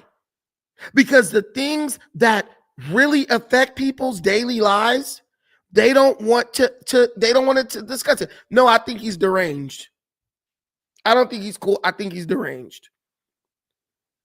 But he'll never sit down and have a conversation about why he's supporting a party that is fighting to bring people in who are doing stuff like that to American citizens. I got a daughter. I got little nieces. I got sisters. Could you imagine? And to see this filth fight for these people, talking about bringing them back in the country so they could get due process. Someone asked this guy about, somebody asked Chris Van Hollen about what happened with Rachel Morin. Here's his response. The Vice President, are you able to say anything about the agreement? I'll go right here and then I'll go right there. Okay. The response from Republicans to your visit is that you care more to meet with Abrego Garcia than you do with Rachel Morin, who is the mother of a Maryland woman who died in your state. What is your response to that criticism specifically? Well, my response is that my heart goes out to the family of Rachel Morin. As I said at the time, my heart breaks for what happened to them. That should not happen to any family in America. And I'm very glad that a court of law convicted her killer and is going to punish her killer in a court of law. The reason we have courts of law are to punish the guilty, but also to make sure that those who have not committed crimes are not. Look how this Mexican lady looking at that fool. What? Court of law? He should have never been in this country. That's why our countries have borders, to keep people like that out. So all we got to deal with is the crazies within. People could say, well, American citizens do these crimes too. Well, in 25 years, she walked down that trail and an American citizen never did that crime to her. As an American citizen, you have a right to know, if I go here, it might be a little bit more sketchy, but I could go over here and I'm totally safe. There's still places in America where you could leave your doors unlocked at night. Not for long. You keep on letting illegal criminal aliens up in there because they're looking for people who are slipping. My heart goes out, and I'm glad he got convicted in a court of law. That's not his court. His court is in El Salvador, where he's a citizen, the court that his ancestors fought and died to create. So come to America, viciously murder American citizens, and you get free food, 3 hots and a cot for the rest of your life, because Maryland ain't even got no death penalty. That's way better than sitting up in a El Salvadorian prison. That's like living in a resort. Found guilty and arbitrarily detained. In other words, everybody has due process. So the effort by the Trump administration to try to conflate these two issues goes to the heart of what I was just talking about, their effort to change the subject. But again, to the Morin family, So he took this woman's vicious murder at the hands of an illegal criminal alien migrant and made it about Donald Trump. This is their work. Do you guys ever notice that with the Democrats, this is what they do? They take one phrase or word and they just try to like hammer it into your mind. Now all the libtards are going to be talking about due process, due process, due process. because they're programming their voters, their base. This is the word we're going to remember when I said these people need to take a civics class. Civics class. You start hearing civics class. It's nothing but an echo chamber of ignorance. That's it. Due process, due process, due process. Okay, bro. We get that. But where's the justice for Rachel Morin? Where's the obligation of her community and the people who represent our community to keep her from being victimized or harmed, keep her out of the way of unnecessary harm? It was not necessary for that man to be in this country. Therefore, it was not necessary for her to be even at risk of being brutally murdered by this man. Due process, due process, due process. That's all they're gonna do. Keep regurgitating that.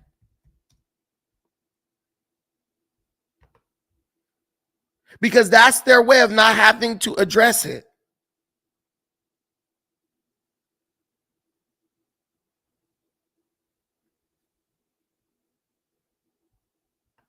Let me see this.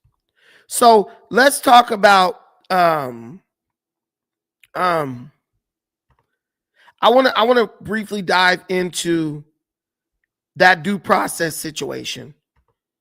And we're going to use the liberal rag PBS just so people don't accuse us of being biased. Oh, you're using Prager University. That's how they do.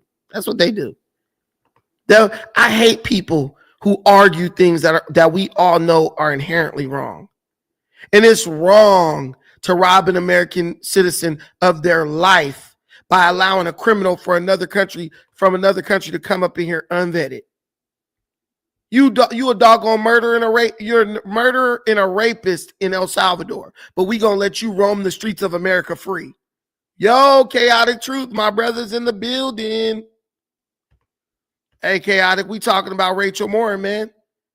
She got robbed of her life so we could appease criminals. Right to due process. What the law says, the Fifth Amendment states that no person shall be compelled in any criminal case to be a witness against himself, nor be deprived of life, liberty, or property without due process of law. The issue of due process is at the heart of many immigration cases, including Reno versus Flores, the 1993 Supreme Court case that has returned to the spotlight with the surge in family separations. The case led to an agreement requiring the government to release children to their parents or relatives or a licensed program within 20 days. In the ruling, Justice Antonio Scalia wrote, "It is well established that the Fifth Amendment entitles aliens to due process of law in deportation proceedings." How it works in practice.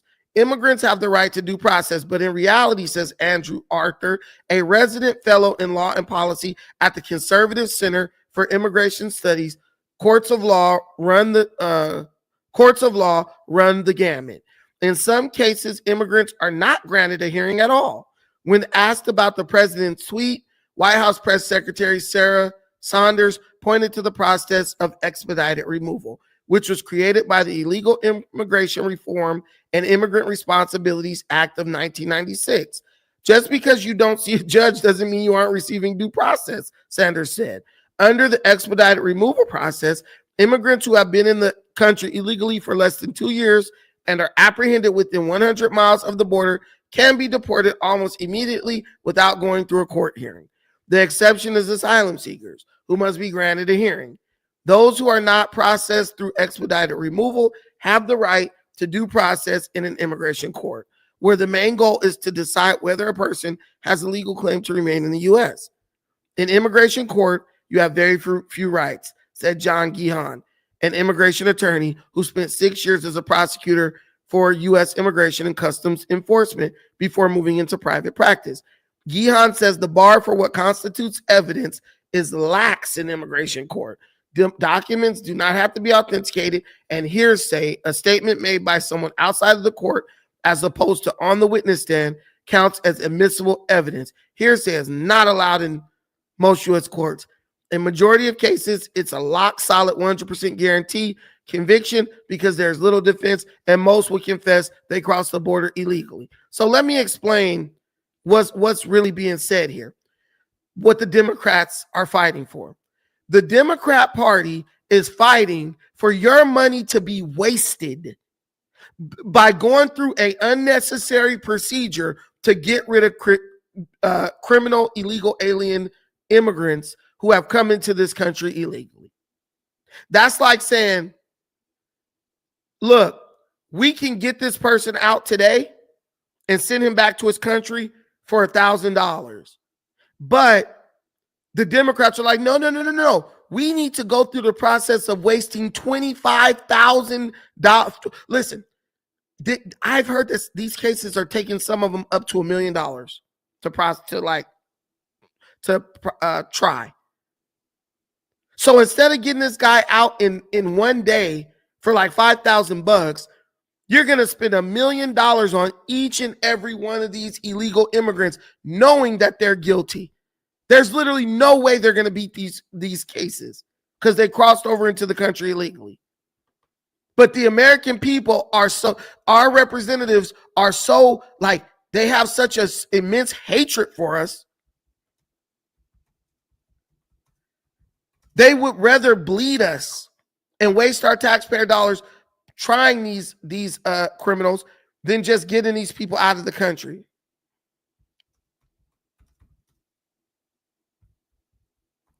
How much money does it cost to prosecute and deport one illegal immigrant? Hey, can you hear me? Yeah, hold on one second. So, how much money does it take? Woo! Last year, the United States spent $150 billion trying and deporting illegal immigrants. $150 billion just to take these people to court and get them out this country, to go through a process that we knew was going to end with these people being deported anyway. Where else could that money have gone? Go ahead, Premium Network. Yeah, I don't know if my internet is breaking up, but can you hear me good? Am I lagging? You sound amazing. Okay, cool. I wanted to touch on the original topic about the whole Wallo thing, and the black businesses and everything. So out here in Washington, there's not that many black businesses out here. I mean, pretty sure there is, but I don't be outside looking for black businesses like, oh, I'm gonna skip over Safeway and Winco and Walmart so I can shop at the black grocery store, because there's no black grocery stores out here. There might be some black corner stores or something, but I have in the past been supporting like black services. For instance, like I had a black personal trainer before. My mechanic who works on my Cadillac, he's black. When I had braids, I was messing with a black woman. So like, I mean, I do support black services, and if the black business has a good business and a reasonable price, I'll mess with it too. But I mean, I wouldn't break my neck to look for like the nearest black business to go with. You know what I'm saying? To go over a Walmart or go over send a Safeway or a Target or a Fred Meyer's. And this whole thing about people being called the C word because like you don't support black businesses. Is like, bro, like, I mean, if the business is good, I'm gonna mess with it. Yeah. Yeah. If you getting out of church on Sunday and you got an option to go get something real good to eat, and you on your last dollars, you gonna go to a black-owned business where you're gonna get subpar service and your food gonna take 6 hours to come out and might be cold and you're gonna get attitude, or you gonna go over to that good old white business where every time you go over there it's consistent? I want to tell you a story real quick, right? So Go ahead, knock yourself out. I remember like years ago, me and my friend was driving. Last minute, I had to go with him to like a little business meeting at the soul food spot in Tacoma. And I didn't want to go because, you know, I had somewhere to be, but, you know, he was running late to his business brunch or whatever. I was like, fine, I'll go, whatever. I went there. It was like the regular smuggler soul foods restaurant. Everybody was ordering their food. My friend was paying for me and everything. Everybody was ordering their usual. And let me get the fried chicken and the collard greens. Let me get the collard greens and the ham hocks and so the typical black soul foods, to go orders and shit. And me, I don't really like soul food like that. So I saw a Philly cheesesteak on the menu, and like I ordered a Philly cheesesteak, and the black son was looking at me like, no, they had it. But I was like, nigga, like your black ass should be ordering some chicken like everybody else. I'm like, I don't really like chicken like that. I eat some chicken nuggets or something like that, or some buffalo wings, but the traditional like barbecue. Because you gotta understand, like since I was a kid, like we had chicken every night because that was the only type of protein my mom could afford, and I had it so much to the point where So you got trauma. You got trauma connected to chicken.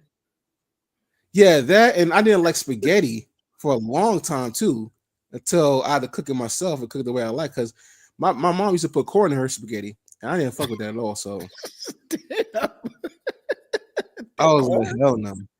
Yeah, I got I'm part Native American too, but like, yeah, like so like I mean, I go to black businesses, and like not to say like that experience soured my Bro, what happened at the soul food spot? Finish the story. So he was just looking at you crazy and you didn't say nothing? Should have flipped the damn table on his ass. And like because like he was like an old black waiter. I guess he like owned part of the restaurant or something. And he was looking at me like he gave me a look like, your black ass and I don't want no damn Philly cheesesteak. You need to order this damn cornbread and ham hocks and collard greens. I don't eat that type of shit like that. Yeah, I'm an Italian Mexican food type of nigga.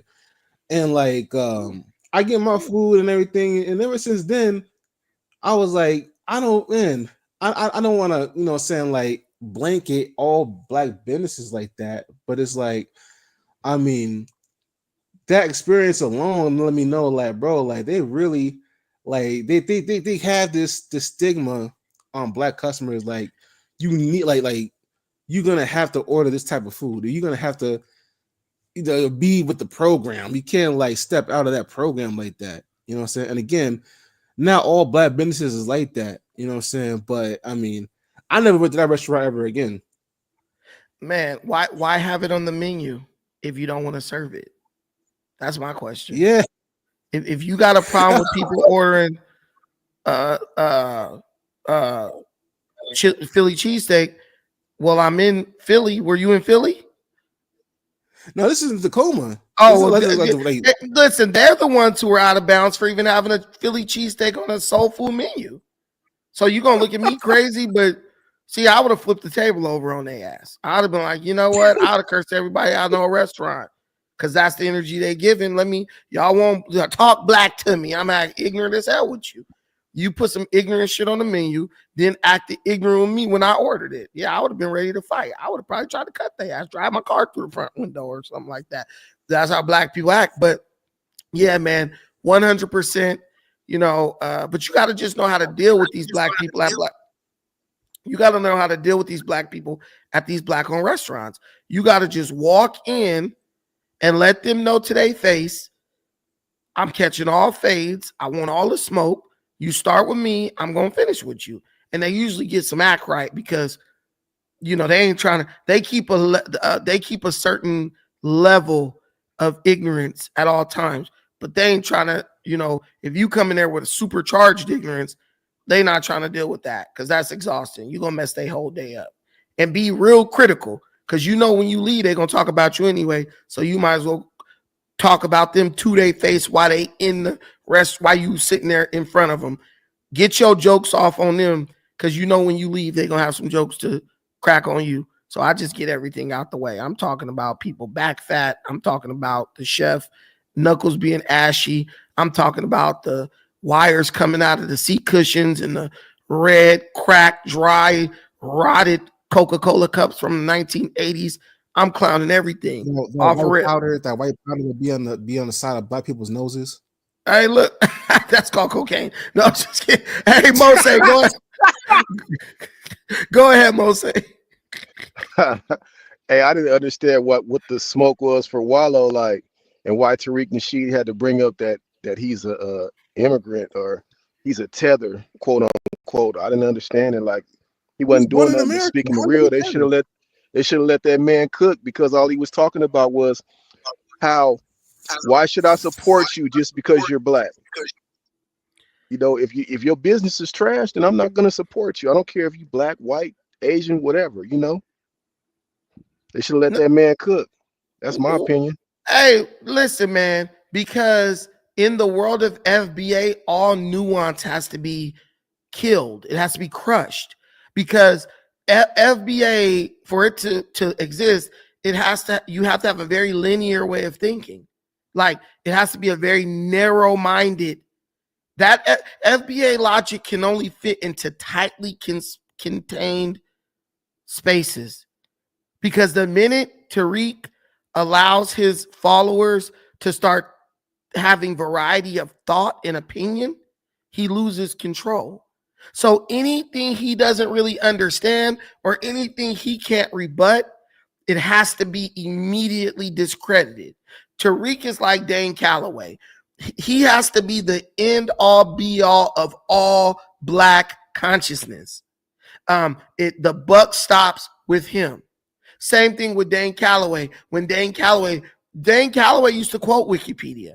Dane Calloway used to quote the Library of Congress. He used to quote Google. He used to quote all these different search engines. Now, if you listen to Dane Calloway, he has discredited every historical authority other than himself. He has made himself, for his followers, the end all be all of all historical facts and reference. And they accept it because it's just easier for them to wrap their mind around. If I take all my information from Dane, I don't ever have to worry about being wrong about anything, because I won't even look at anything that can show me that I'm in error. Same thing with Tariq.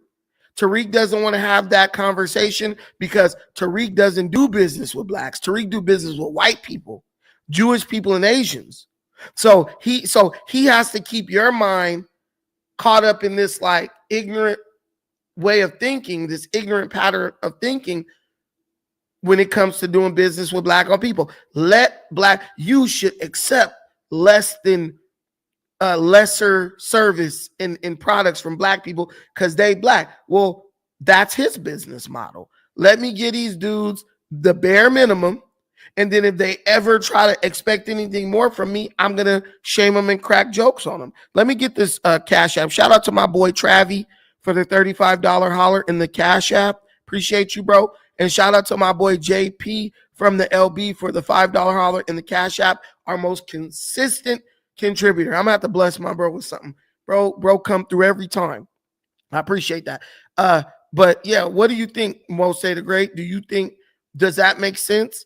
They can't let their people expect more than what they're willing to provide. Oh, 100%. He always conveniently brings up the fact that someone's a tether. He separates himself from everything when you call him out on his bull crap every single time. And you have to ask yourself this: if you're a Tariq follower, like, what has he actually done for the black community?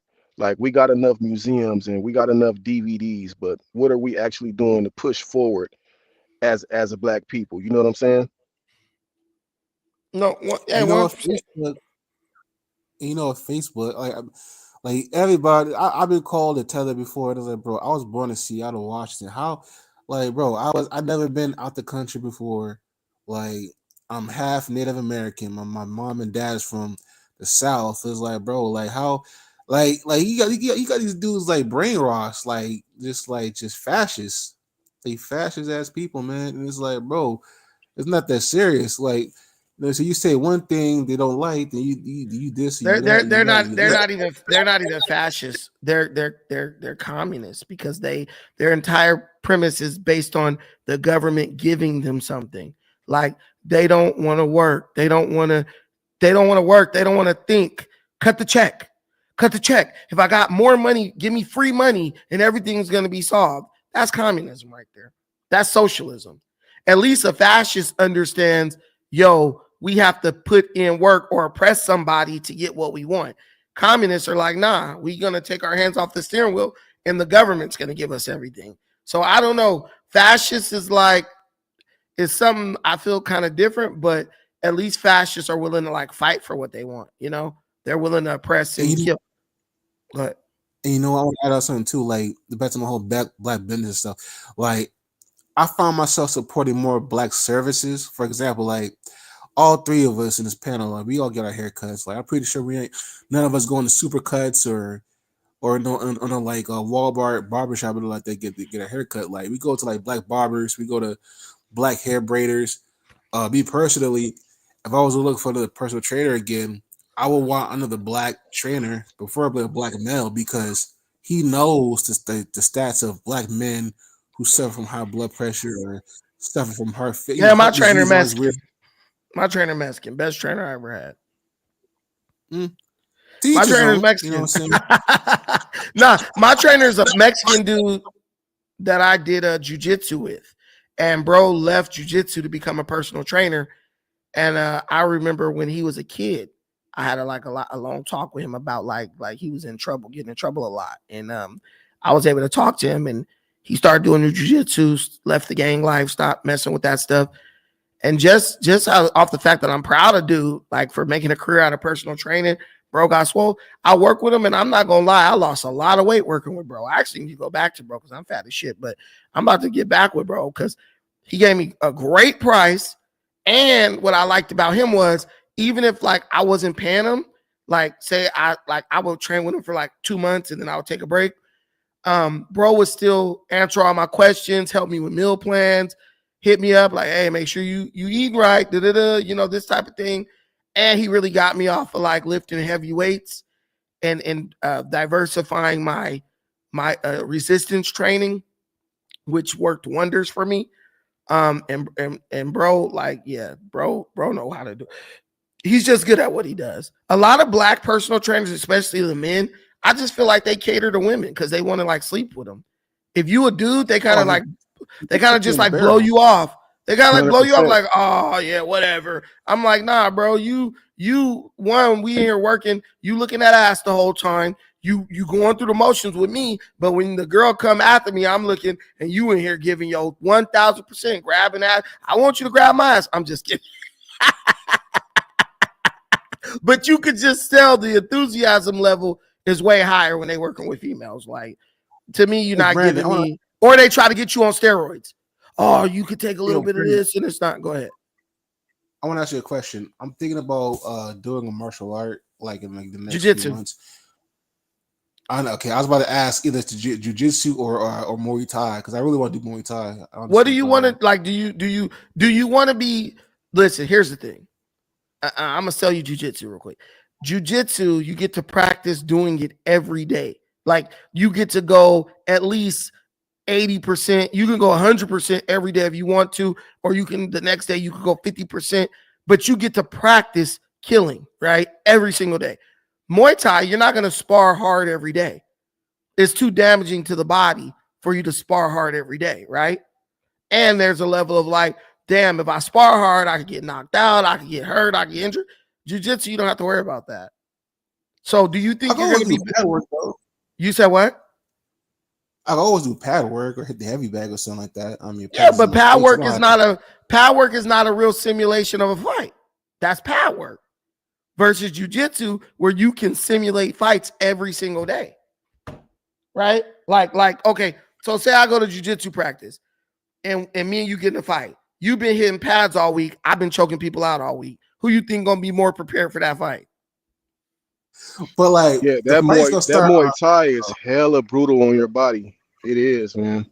It's a brutal sport. It's brutal. I get that. You can wear pads and stuff, but as far as like real world use, like if I'm taking people down every day, choking people out, taking people's back, you know, all that every day, and you're kicking pads and hitting bags all day. If we get in a fight, Do you think I'm going to be prepared for more variation, or are you going to be prepared for more variation? Premium Network. So, okay, before I answer that question, the fight 10 out of 10 times going to start with us standing up. And then on top of that, I mean, I'm pretty sure you don't want to roll around in a hot California cement that's like 80 to 90 degrees and shit like that. That's crazy. But yeah, but that's the thing. Jiu-jitsu is not all about just like rolling around. When you do jiu-jitsu, you're gonna learn judo, you're gonna learn trips, you're gonna learn distance, you're gonna learn how to like properly shoot. Every jiu-jitsu takedown is not gonna be based on rolling around on the ground. See, like your timing is gonna be good. So you can do take that like me. If I fought you, I don't need to get on the ground to beat you with jiu-jitsu. Like that doesn't have to happen. I actually can control the fight and beat you a number of different ways. But this is the thing. I'm practicing that every day. Whereas you're kicking bags, you might play a little bit with your partner, but I can practice jiu-jitsu at 100%.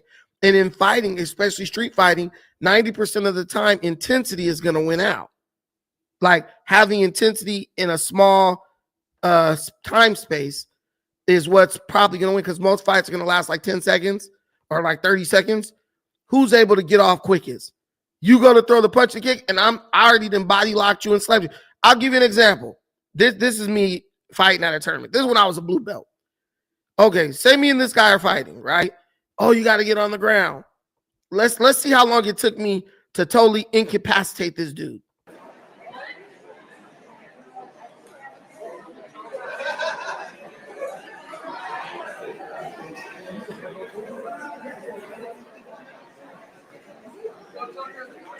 Nice, Brandon. You already lost that fight. As much, whatever you learn, you could have kicked me 4 times, punched me 5 times, unless you knock me out. Once I get that body lock and slam you into the concrete like that, you're done. You're done 100%. And I get to practice doing that at practice every single day till I perfect it. So pretty much, you don't ever need to throw a punch if you know judo or new jiu-jitsu or something like that, right? You just need to learn how to defend. Change levels, keep your distance. And this is, change levels, keep your distance and your timing. That's it. That was like perfectly timed, you know? It's just like, I just think Muay Thai, you're not going to be able to practice at full speed to where you're going to be super confident with it in a real fight.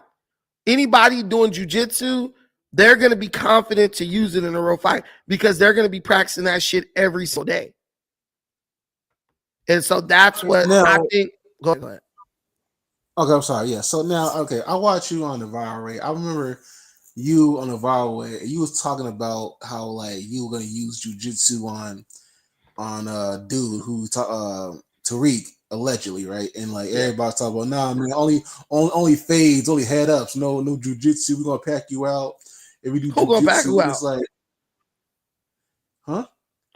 Oh, they said they was gonna pack me out.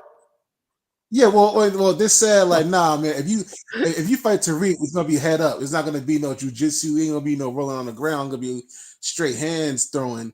So, like, I mean, growing up, when you grow up, like, I mean, is that frowned upon? Like, is it like when it comes to like fades out in California? Is it primarily hands only, or is it just like you could use your jujitsu in a random fade? I had homies that knew karate, jujitsu.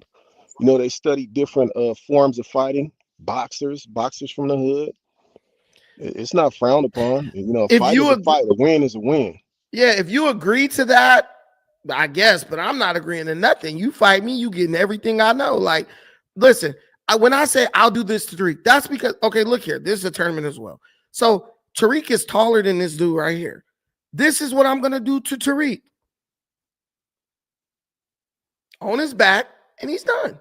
I've practiced that so many times, I could do that to him without even thinking. And I doubt Tariq is as heavy as that dude. He gonna walk me down like he walked down Taharka Bay before he slapped the dog shit out of bro. And this is exactly what Taharka Bay should have did. Soon as dude got within slapping distance, he should have changed levels. Bam, got the legs. Boom. Now ground and pound. Bro, it's done. There's no way Tariq 6'4", bad leg having ass is gonna resist that. I'll let you think that it's about to be a fist fight, but as soon as you get ready to come up to me, oh, I'm about to slap this dude. I'm changing levels. I'm driving you down. Bam. And that's going to be cement. I'm on top of you, on my weight, and you're in a world of trouble. A world of trouble. 100%. So what's your favorite submission? This right here, what I'm about to submit him with. It's called a bread cutter. You put your forearm on the throat. He got out. He was decent. He got out. But you know what I did? I came back to him and submitted him with it anyway. Persistence. See, I got it right there. See? Like 4 minutes later, I submitted him with it. So this right here, you're going to die unless you tap. Or you're going to pass out.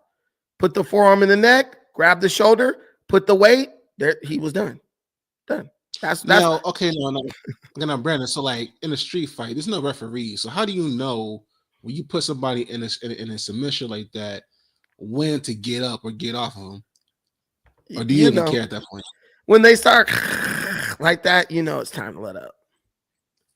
Like you're gonna know because the thing is, I was a blue belt back then, but if you got a person in a dominant position, you gonna know when you need to let up if you don't lose control. That's why a lot of martial artists, they don't want to fight initially because they trying to, you know, they're not trying to do anything out of like anger, right? Or like emotion. Because if you keep control of your emotions, you can have the sense of the awareness to say, hey, you know what? Let me not, you know, really kill this dude, right? That's why a lot of martial artists back off of fighting initially. And then they'll enter it when they're like a little bit more composed, right? But yeah, easily. I mean, I like if I got into that situation, I'm not killing anyone. I know how to just say, all right, I got them. Because once they stop struggling, you know they're done. Black folks gonna struggle no matter what, until they either pass out or until they're just like so exhausted they give up. But by then, go ahead. I'm sorry, go ahead, finish my bag. But by then, I'll probably go knee on belly and start punching them in the face anyway. Because if I'm upset, I want to brutalize you a little bit. I don't want to let you out that easy with a choke. You know what? You built like a little Daniel Cormier. You know who Daniel Cormier is? Of course. Look at this Samoan guy. This is what I'm telling you. Jiu-jitsu is like you could practice the shit that you're gonna do. Like this guy. This is a Samoan. He's about my size, my height, and everything. So I was a bit younger back then, but pretty much I'm just as explosive, probably way slower, a bit slower, but people are not that fast anyway. So like this guy, I push him off. I didn't have to hit the ground to do that. I'd hit the ground when I landed on top of his ass, but I just went low, high, bam. It's all about leverage. Now, if you're on cement and someone hits the ground like that, they're not popping up. They're going to be like, ow, that hurt. And even if I just get you down, I didn't even have to go down to the ground with that. I had him because he was on skates. So he hit the ground. I could have just popped up, bam, right there. And I could have just started punching his ass, kicking his ass, whatever. Now I'm better. I would have went around to the back and just choked him. Here I was a blue belt, so I just was like trying to overpower him, which I shouldn't have done. But I was stronger than him.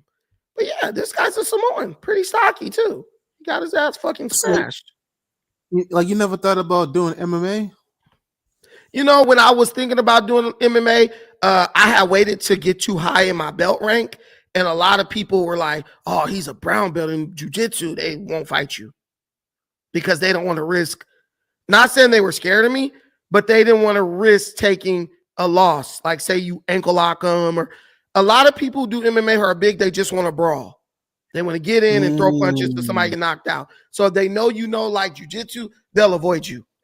They'll be like, oh, bro, no jiu-jitsu. I don't want to get on the ground. A lot of people don't want to get on the ground. So Brandon, so with that being said, right, do you think in like the belt position that you're holding right now? I don't know what color belt you're at right now, but like, do you think you can go a whole 15 MMA match with anyone with your expertise in jiu-jitsu? You said, do I think I will win an MMA fight? No, do you think you can go a whole 15-minute MMA match with your expertise in jiu-jitsu? Easily. A jiu-jitsu match at black belt is 10 minutes long. Well, I was talking about MMA match though, not like a full-on. I mean, PFL, I would say in an MMA match, you probably get more rest than jiu-jitsu matches, because after 2 minutes or 3 minutes, you get to go back to your corner. In a jiu-jitsu match, that's just 10 minutes straight through. So like an MMA match is 15 minutes, but deduct 2 minutes in the corner 3 times.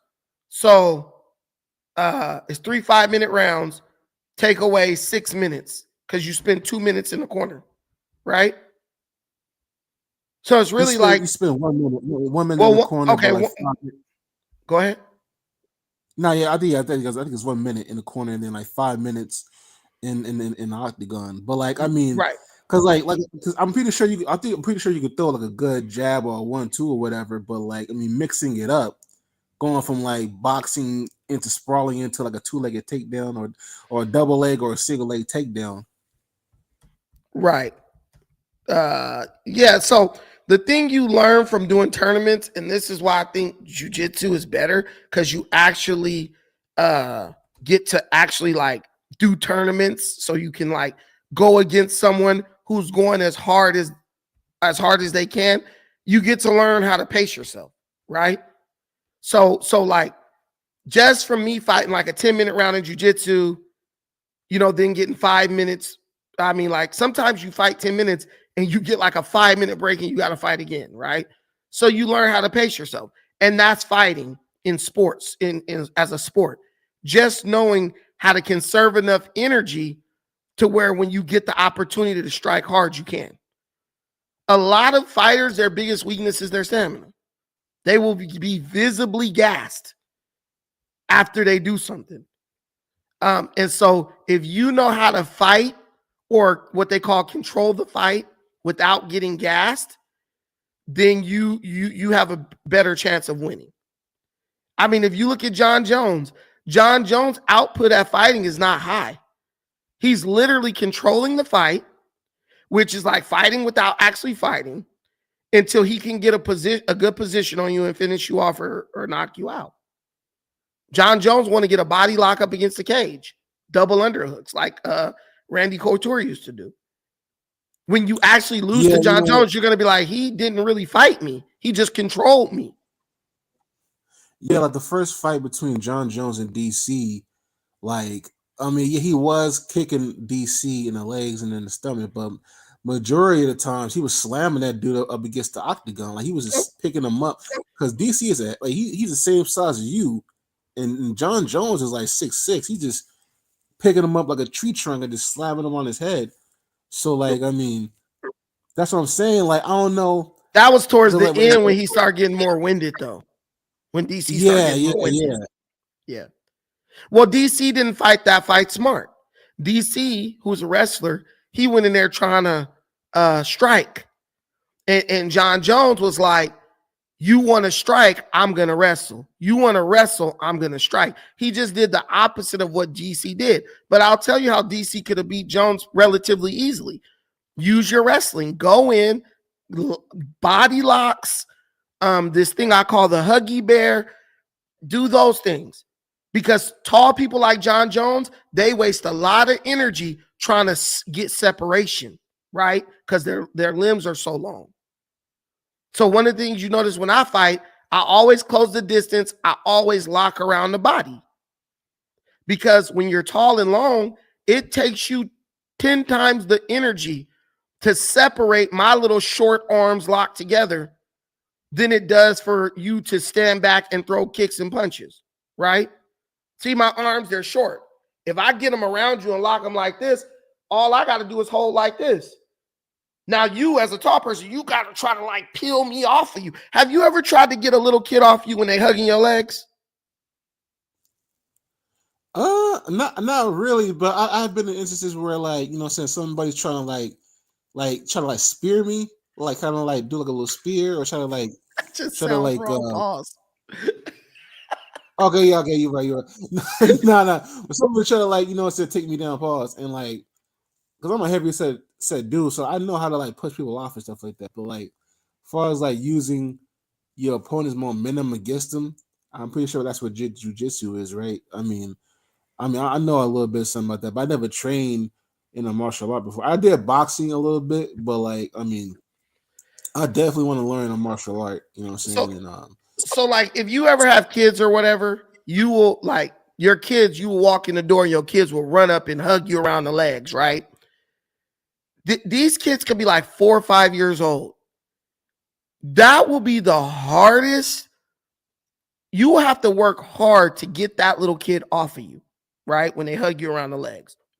Because when someone small with shorter limbs clings onto you, you lose kind of leverage. You don't have the leverage, right? To get to like pull them off easily. So you have to basically create motion to try to like dig under them and like pry them off of you, right?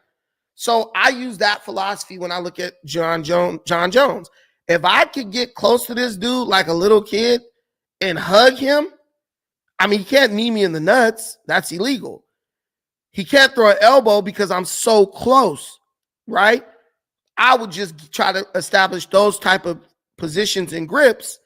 And as he's trying to pull me off, that's when I would try to like drag him down or try to strike him maybe to the abdominal and try to break a rib or something. That's how DC should have fought John Jones, but he didn't. He tried to fight a tall man's game and he lost it. Horrible. Well, you know what? I mean, with John Jones, like he knows like oblique kick, like he be kicking people in the shin, like straight forward, and doing calf kicks. So like I don't know if you could be that good in jiu-jitsu with like a bruised calf or like a bruised. Well, he's taking advantage of people trying to stand up straight so they could throw kicks, right? Like if you notice when he fought like Reyes and these guys, he wasn't doing that because those guys were entering in with their knees bent the way you're supposed to enter. When you fight, they tell you like bend your knees, change levels. In MMA, dudes be trying to conserve energy, so they'll walk in like zombies with their hands up and they'll just walk in. That's what John Jones is stopping. He's basically keeping you honest. You ain't just going to walk me down. I'm going to kick you a knee, so you got to approach me the right way. You're going to fight me for real versus just like I'm going to walk in and just knock you out. Like, it's a lot of people who fight MMA like that, and it's just a way to conserve energy. Let me get Michelle. Michelle, go. What's up, my sister? We didn't got all long time. Yeah, I just finally caught a live stream. Are you shadow banned? They found out about Defiant Brandon. I'm not shadow banned. I just ain't been going live for 2 days. Oh, okay. Yeah. Where are you guys in this conversation? I'm a dollar late. Bro, you a day, 2 hours short, and 40 what, a day? A day late and $1 short. Yeah, you see, I couldn't even get that right. What you can talk about the main topic. We were at the end, about to end, but just you could make your final thought. Oh yeah. I got 2 questions since I got you. What's going on with you and Adam 22? You still working with him? I was just talking to him today, actually. Are you laid off? Oh, you funny. What'd you say? No, I'm not. Nothing is going on. We was talking. I'm sure if I wanted to go up there, I could. I just been focusing on because I heard he's having financial problems. Also, like I said, I'm off. So I was like, "What is Brandon's brand?" I think that's a strategy to build momentum get momentum in the channel. Like, I don't think he's broke. He just gave 4 extras 100,000. Oh, okay. Okay, so you still moving with them? All right. I mean, I don't know if I'm moving with them, but I'm still welcome there. Okay, good. But you feel safe there? Why wouldn't I feel safe? Well, look, haven't you seen all the alleged activities? Bro, I've been in LA my whole life. That ain't nothing. That shit at No Jumper is like so watered down.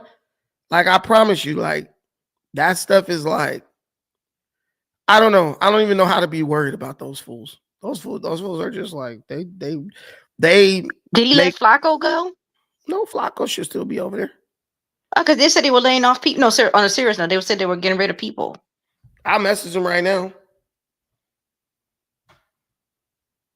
I'm a message Adam right now. Why? I didn't know you got you have him on speed dial. I'm asking him, did he lay off Flacco? Here you go.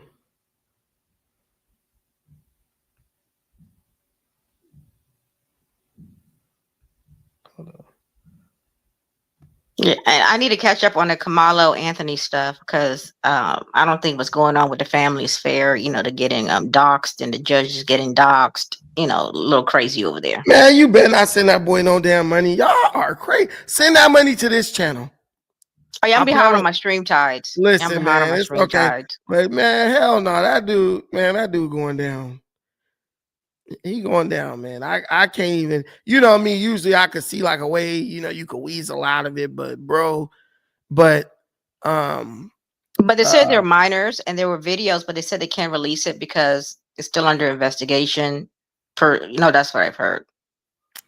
Man, if that boy has some type of, let me tell you something. If there was evidence in that video to get that boy off, they would have leaked that shit a long time ago. Mm-hmm. Who sent? Oh, she Lee Clinton. He sent 50. Send more, Lee Clinton. Mm-hmm. But I don't like. But why aren't you putting the blame on the media? Because they're making it racialized now, highly racialized. He said no. He said no. Said no. Oh, okay. Flacco's not laid off. Oh, okay. Flacco's But yeah, but my question to you with the Camilla Anthony thing, real quick, why is the media making it so racialized now? Because now he gets us hyped up. You know, we're delicate people about this topic. I feel like we made it racialized, but the media is paid by ad revenue dollars, so their job is to get eyes onto their content, like social media. So they're gonna do whatever it takes to get you to watch. We all know what's gonna happen. Black people just love building ourselves up for a letdown. Even when you talk to people and you like tell them like, okay, tell me how Carmelo's gonna get off. The reasoning is totally nonsensical. It's totally bullshit. Oh, he couldn't lead a tent because it was raining, Brandon. And you know, if he gets in the rain, he could get sick. Like when black people start talking like that, that's what Dinus calls Negro stalling tactics, right? where you're just trying to you're resorting to hyperbole because you don't have a real rational explanation of what you want to believe, right? It's all charisma, no substance. But did you see the conference they had with the parents? I mean, the sister's afraid to sleep in her room. They're getting death threats. Man, that was all bullshit. And guess what? That's okay. That has nothing to do with the case. Okay, but also is being incited by some of these social media people out there. Has nothing to do with the case. There's social media people who are for Carmelo. There's social media people who are against Carmelo. There's black conservatives. Yeah, but the black conservatives be doing too much. And white conservatives who are supporting Carmelo. ABL is supporting him. Tim Pool is supporting him. Those are big dogs in these spaces, and they're supporting Carmelo 100%. I didn't know ABL was supporting him. I saw Brent, your namesake on that side. I'm like, oh god. ABL been getting into it with his viewers all week over this. Mm-hmm. But I have to look. I don't follow him, but I'll purposely look for him. We know you trolling, Vanessa. Yeah, but at the end of the day, Michelle, you know good and damn well, ain't no kid supposed to have no knife at school. Even if they're saying it wasn't a school. Well, where was it?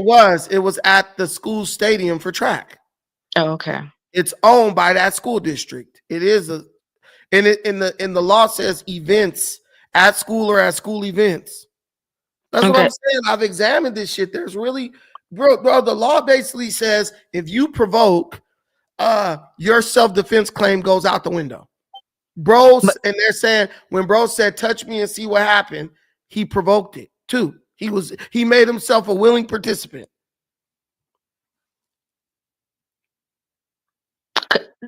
But I thought they had pushed him. I thought he said, bro, you do it again or something. Yeah, whether they push you or not. If someone, listen, Michelle, if I push you and you stab me to death, you're going to jail. That's not self-defense. No, what about the guy in Florida who, when he pushed the guy down and he walked away and he still got shot in the back? And the white guy got sentenced to 20 years in prison. Really? See, we always quote that case, but we didn't find out what happened with that case. That old white man who got pushed out of nowhere, shot that black dude in the chest and killed him. That white man went to jail for 20 years over that.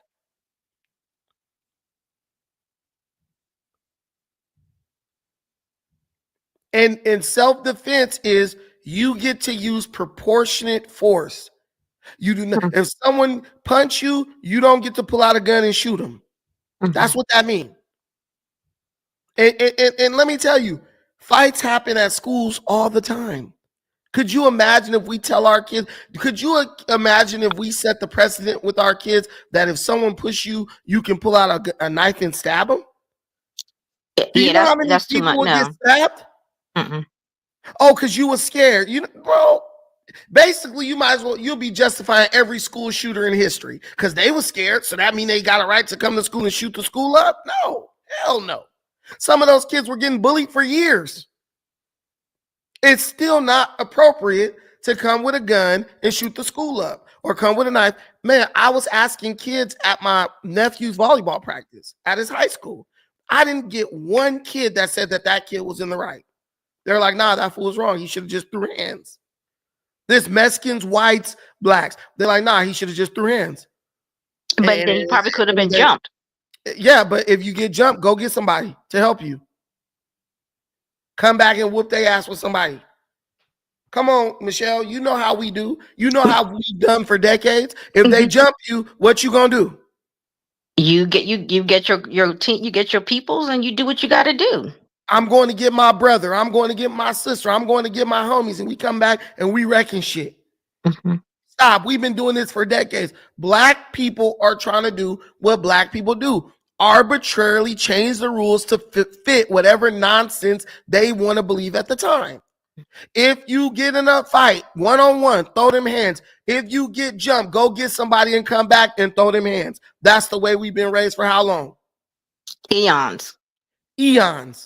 We're not changing the rules, Negroes, because y'all feel like we want this guy to be justified for what he did. Hell no. Hell no. I remember there was a time when we relished the opportunity to beat up a white boy. But I'm telling you, black people are becoming more cowardly. We are becoming the races that we once used to look at as weaker than us. But the interaction wasn't provoked by Camilo. It doesn't matter. It doesn't matter. It doesn't matter who starts a fight. But there's a way to finish it versus what he did. He killed. He took a schoolyard fight and turned it into murder. You can't do that. But then why isn't the media being held responsible in terms of making it into a racial sensation? What is the media doing that's making it racial? The media is just covering it. They're not saying, oh, the media is not even mentioning race. Okay, but it's the struggle streamers who are trying to get ratings and. Well, I'm a struggle streamer right now. So no, you're not. No, you're not. No, you're not. I'm struggling and I'm streaming. No, you're not that bad. I'm talking about people who had like 100 views. Now they talk about Camilo. Now they're getting into the thousands. well, they're gonna say whatever to try to get shock value. Me, I'm just gonna tell it based on the facts that I see. Like, no, yeah, how long have you been streaming? You've been here because I've been with you for a few years now. It's been a long time. Yeah, you know, when my channel got demonetized, that hurt my traction. Like, my videos don't go out, I feel like, to as many people, or maybe people are just like, I don't want to watch them anymore, which is fine. Okay, yeah, because we've been together for a while. Nobody's gonna take my throne. Look, you sick.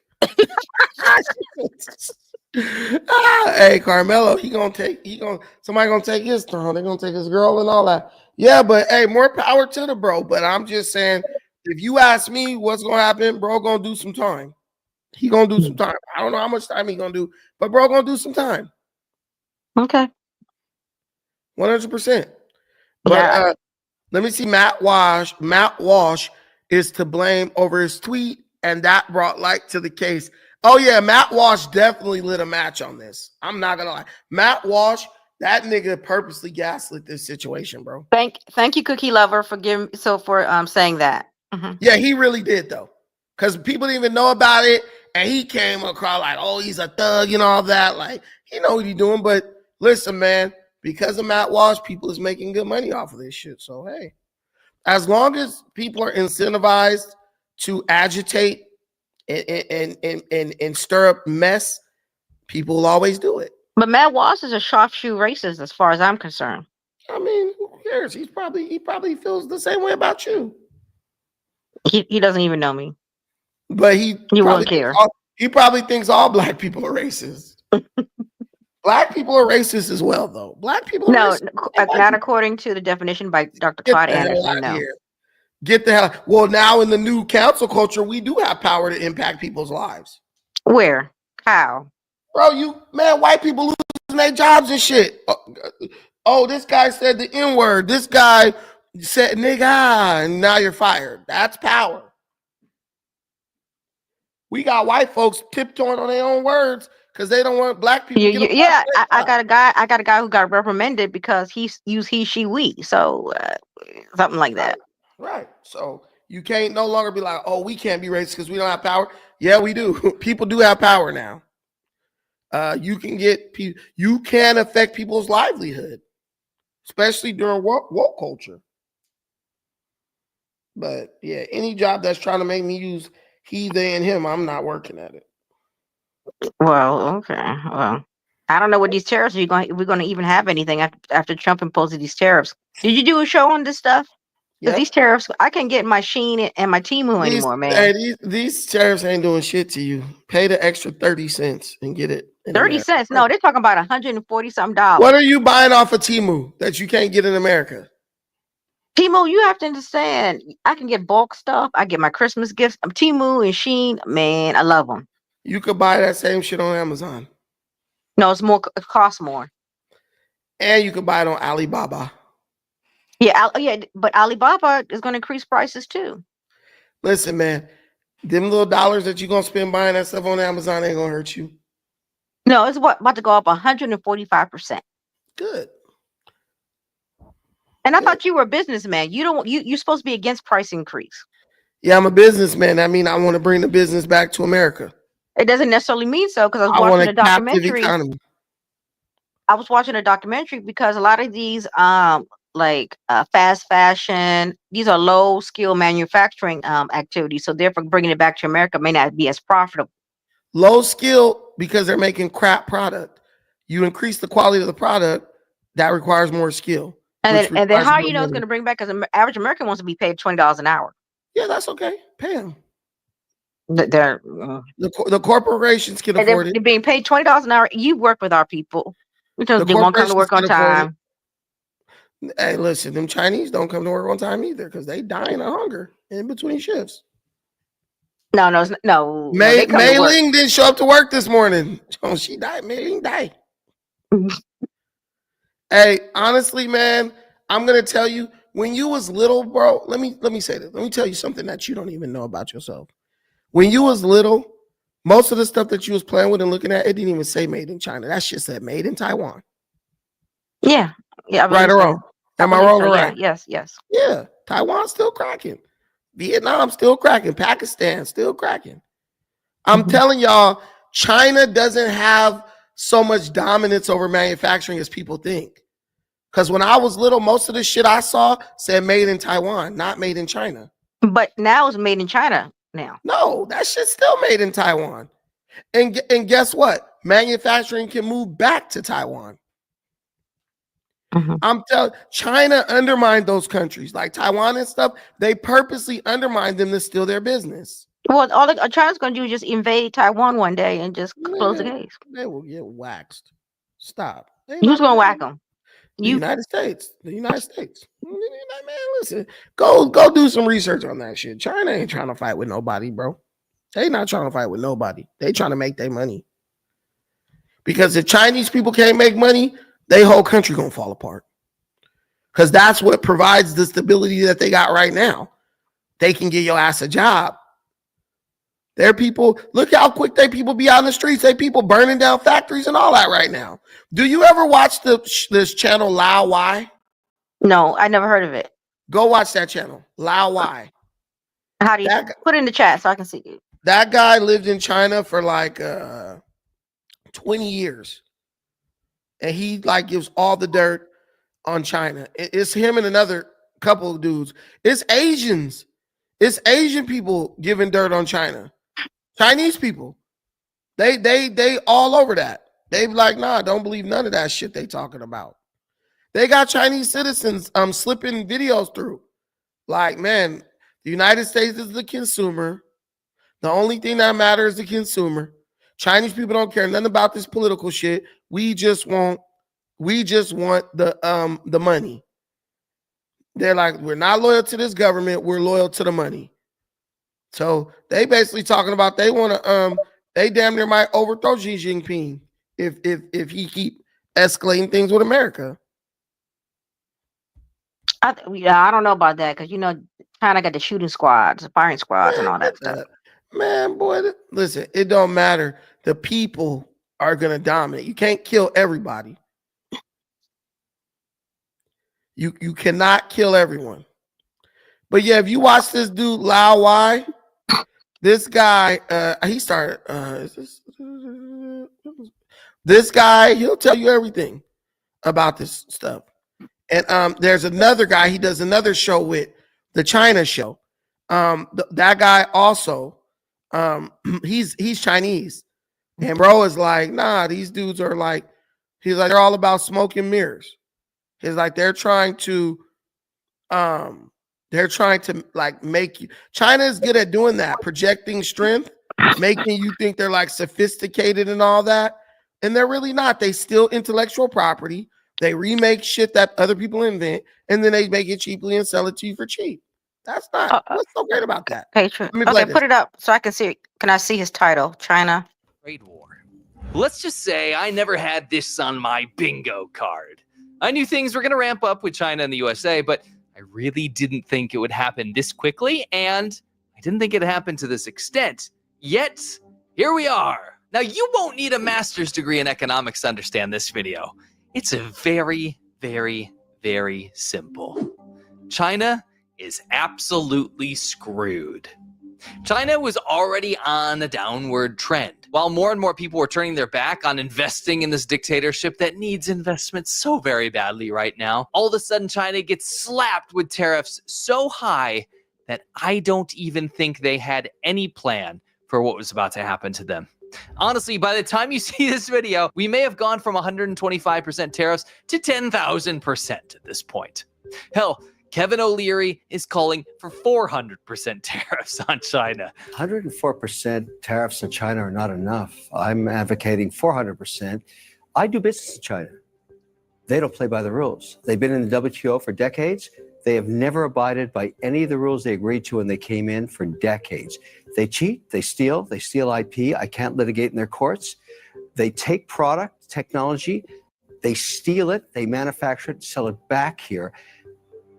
Never has an administration. 400% tariffs? What would that I look want like? Xi on an airplane to Washington to level the playing field. It's just not. This is why you can't have workers in the having a conversation with a manufacturer, like the like owners of the means of production. All they care about is, but what about my cheap stuff?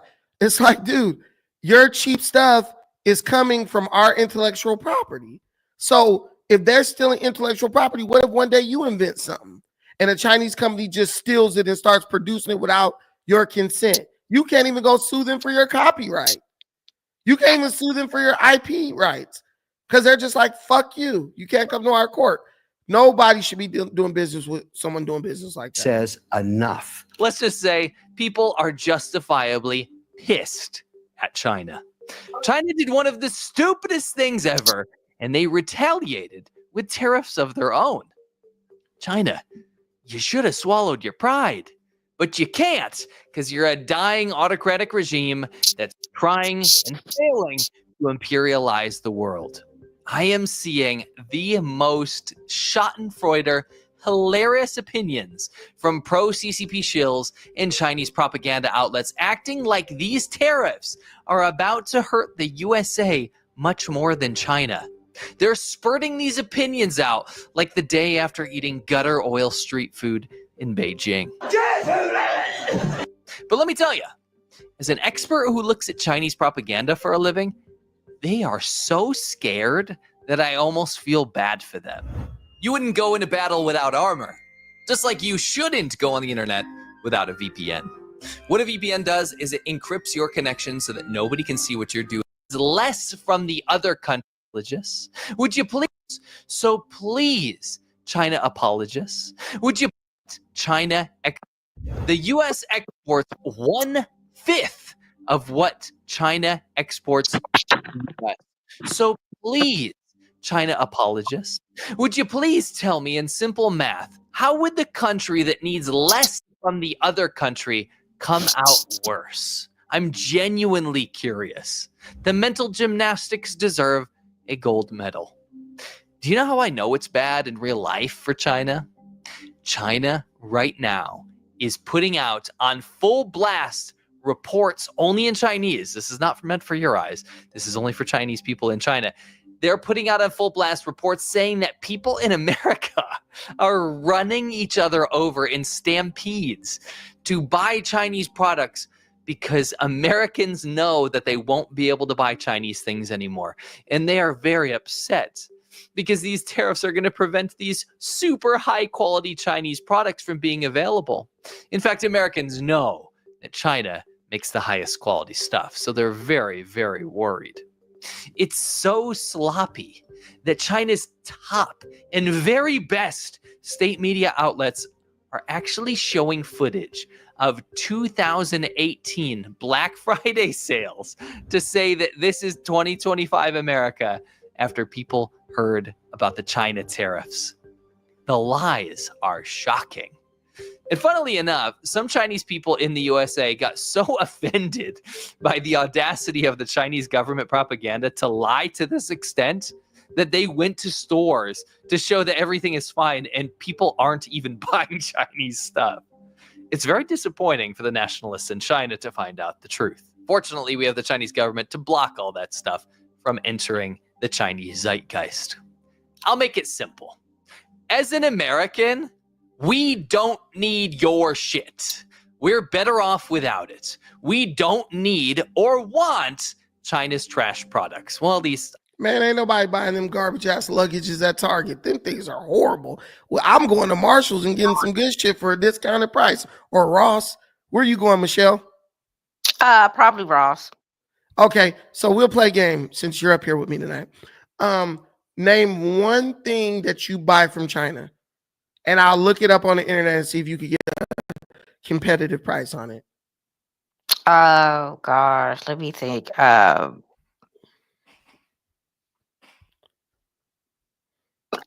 think is it I just bought a new phone. Okay, what kind of phone? Samsung Z Fold. Oh, that's got nothing to do with China. That's made in Korea.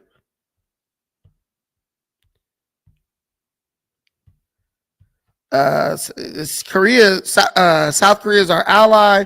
Where are Samsung phones made?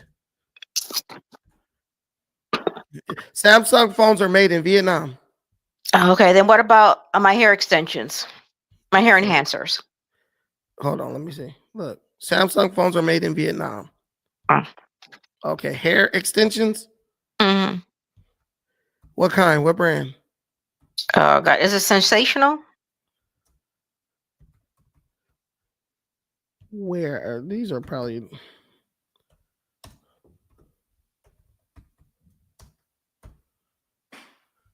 You got 3 locations: India, China, and Russia. And I know Indians is doing the most hair stuff because black people love that Indian Remy hair. That's straight out of India. Okay, so you got 3 suppliers for that. And I know we do in India. Okay, name another thing. Okay,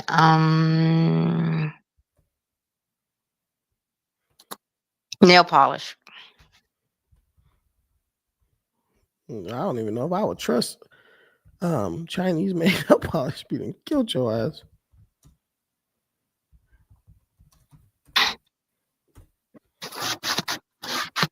But nail polish is primarily manufactured in the United States, China, and Europe.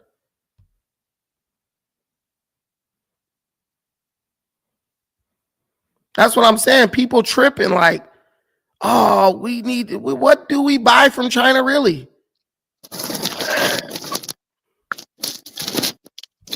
We don't barely buy nothing from them people. And yet we're still buying 5 times from them what they buying from us. That's like a store talking about, I don't need the customers. The customers need me. Hell no, the customers go somewhere else. Oh, I just bought my niece cousin some fake eyelashes. Where's that from? You funny.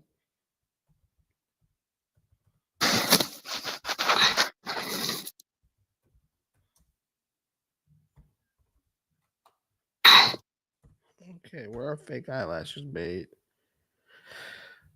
Where are fake eyelashes made? I don't even say.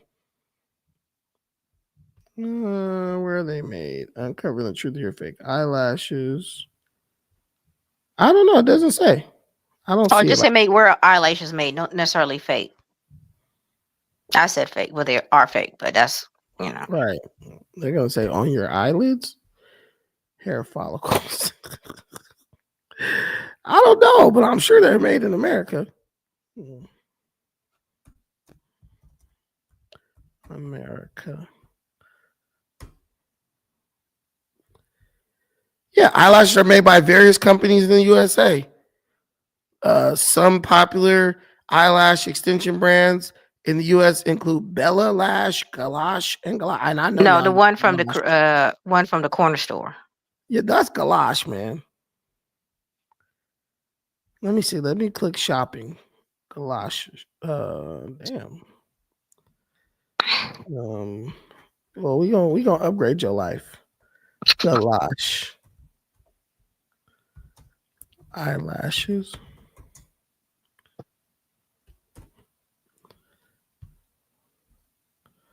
Come on, bro. You get these fucking lashes for like $20. You get a gang of them for $31. $9 right here on Etsy. Bro, that $5.99. Come on, man. Amazon, $9. Shoot, you got they got this ain't even expensive, bro. So is a $25 for 1,000 pair out of your price range? 10. Oh no, yeah. When we were at the store, I just got her something. It didn't come up to $5. $5 for how many though? I think there was 3 in that one. Okay, well you could get 19, or you can get 10 pairs for $25. That's about the same amount. They give you 3 pairs for $9. They're 4 pairs for $9, and you can get magnetic eyelashes for $3.99. What the hell? This is sick. But these are the people who tripping on, we're China, this and that. A bunch of freaking black chicks who they won't be able to deceive people without China. But I heard one girl, did you know China's exposing all the designer brands for nigga? I was like, who didn't know that? Who didn't know designer brands were manufacturing their shit in China? I'd be like, black folks, I always say this, black folks really don't know how America works. Because I could have told you Louis Vuitton and them was making a shit in China. They sewing all that shit in China, then they ship it to Italy, stamp it, made in Italy, and then ship it to the United States. Yep, and you're waiting in line in the Gucci store. Right, stupid. Hey man, there's a company called Rift Africa. You want a leather bag? Go there. You get some quality shit from over there. Oh, really? Where are they out of on the motherland? They're in Kenya. Hella nice bags. Okay, maybe you need to be a distributor for them. Maybe I do. I need to get because you need to do sales. My arms are getting small, bro. Yeah. Look at this. I haven't lifted weights in months. Look at that. This is supposed to be at least an inch higher. And look at this fat in between my bicep and my forearm. I'm not. Are you getting stronger? I'm not looking like Arnold, man. I'm getting fatter. Look at that. That's fat. I got grandma's arm under there. Look at that. You saw that jiggle? Mm-hmm.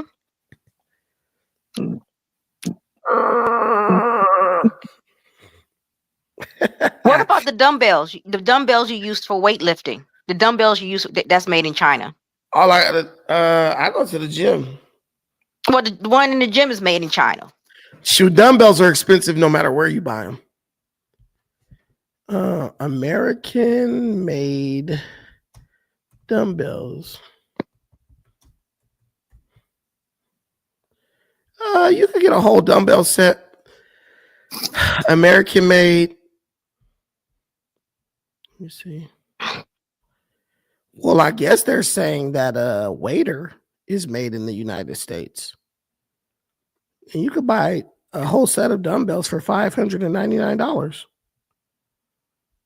That's a good deal. You can get to eat those dumbbells. Dumbbells are expensive, man. If you look, that's been expensive since before we was beefing with China. But you could get a whole set at Walmart for $89.99. You can get whatever you need for like $40. But yeah, you ain't lifting no goddamn weights anyway. How do you know what I'm doing? I'm trying to get right. Listen, man, Michelle, send that donation. I'm about to take my baby to the movies to see Sinners. We about to go watch Rated R. So yeah, I need get my streaming tides back. I need my popcorn money, Michelle. You've been slacking off on me, bro. Look at me losing weight. I'm wasting no weight or nothing, baby. Mm-hmm. I need to get you my streaming tides.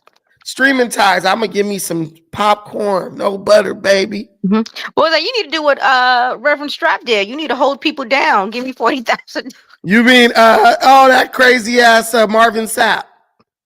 Lock the doors until they give me 40 bands. That was crazy. Ja, we just talked about the tariffs. Go wind back. We're gonna be in there. Bro, we had 3 hours and 21 minutes. Let me get off this thing. Hey, all right, then you have a good night. Yeah, but we need to talk about the pastors in our community. You need to have a show on that. Tomorrow. I got you. Yeah. Listen, you know you can sponsor shows. That would be a good way to Michelle, that's a fundraising show. You do know you can sponsor shows, right? So if you want me to, then you need to put the list up. That would be a good time for you to put the list up. Hey, $50 for a topic, $20 for a segment. Listen, you know the list, so you know my email, and I'll be paying attention to your emails. So just sponsor a show, and I'll show up and show out. Yeah, but you also need to advertise it to the public at large. You just advertised it for me. At the end of the 3-hour show, this is supposed to be the top of the hour. I'm gonna advertise it every beginning of the show. I'm gonna make a little chart. Like, you want to show? Okay, yeah. And also, you need for your dieharders, you need to have a special, like a Patreon or a special channel. I told you last time you were up here. I told you to join the membership. You didn't do it. Oh yeah, you did. Yeah, you did. I was in between pay periods. You gotta know your congregation. Shut up, Michelle. You being funny now. No, I'm being real. Dude, you'll be the first member because there ain't nobody in there. Okay. Where's the link? Just click it. No, put it on for tomorrow. Put it on for tomorrow. I'm gonna put it on for people in the audience right now, because okay. Yeah. Oh, good idea. Good idea. They did say it does say they have a link for you to share it, like the membership. So I had told myself, you know what, I need to put out my YouTube membership because I don't got nobody right now that I could do. I got a lot of recent subscribers though, man. My subscribers exploded. Yeah, because you back up again. You streaming more, but that's when you fall off, and Yeah, people really they really don't like that. Because they feel like they can't depend on you. They feel like I'm gonna start loving this guy's content, and then he gonna just disappear. And I get that. I understand that. And that's on me. I just put the link. Boom. Hey, if you guys want to join the channel membership, I just put the link in the comments. Michelle, just for you, because you're my special lady, I just put it in the back in the private chat. Private chat. And I'm trying to figure out how to get back to the chat. I got a new phone. You got the Z phone. You didn't spend $1,500. Gotta figure this stuff out. And I'm gonna have to get a new phone because I got the Galaxy S25 Ultra, but on my T-Mobile plan, I'm rocking with this old phone that I got from my daughter. She said it was broke, so I gave her my other phone, my Galaxy S24 Ultra.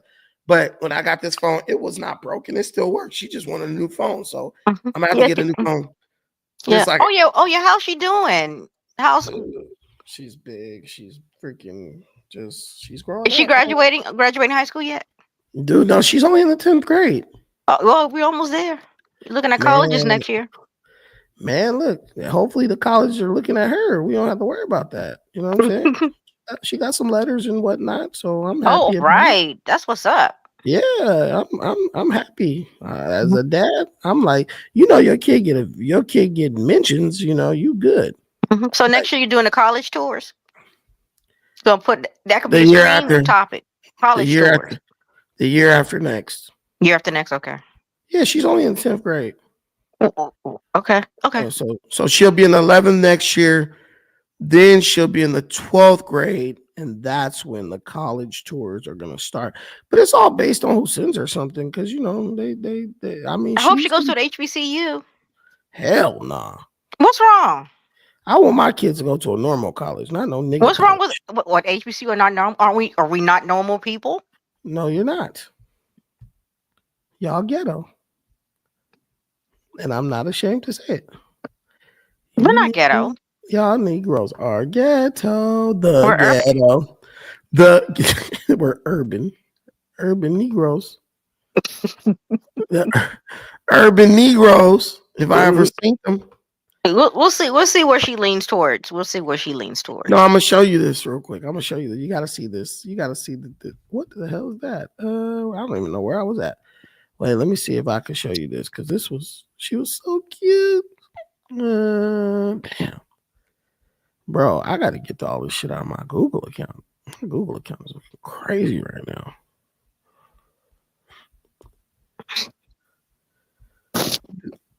Damn, I thought that guy was dead. I thought the dude was dead and I recorded him. That was crazy. I was trying to show you this, but I guess I don't have it. I thought I had it, but I don't. I guess I don't. Anyway, but here it goes right here. Let me see if I can share this.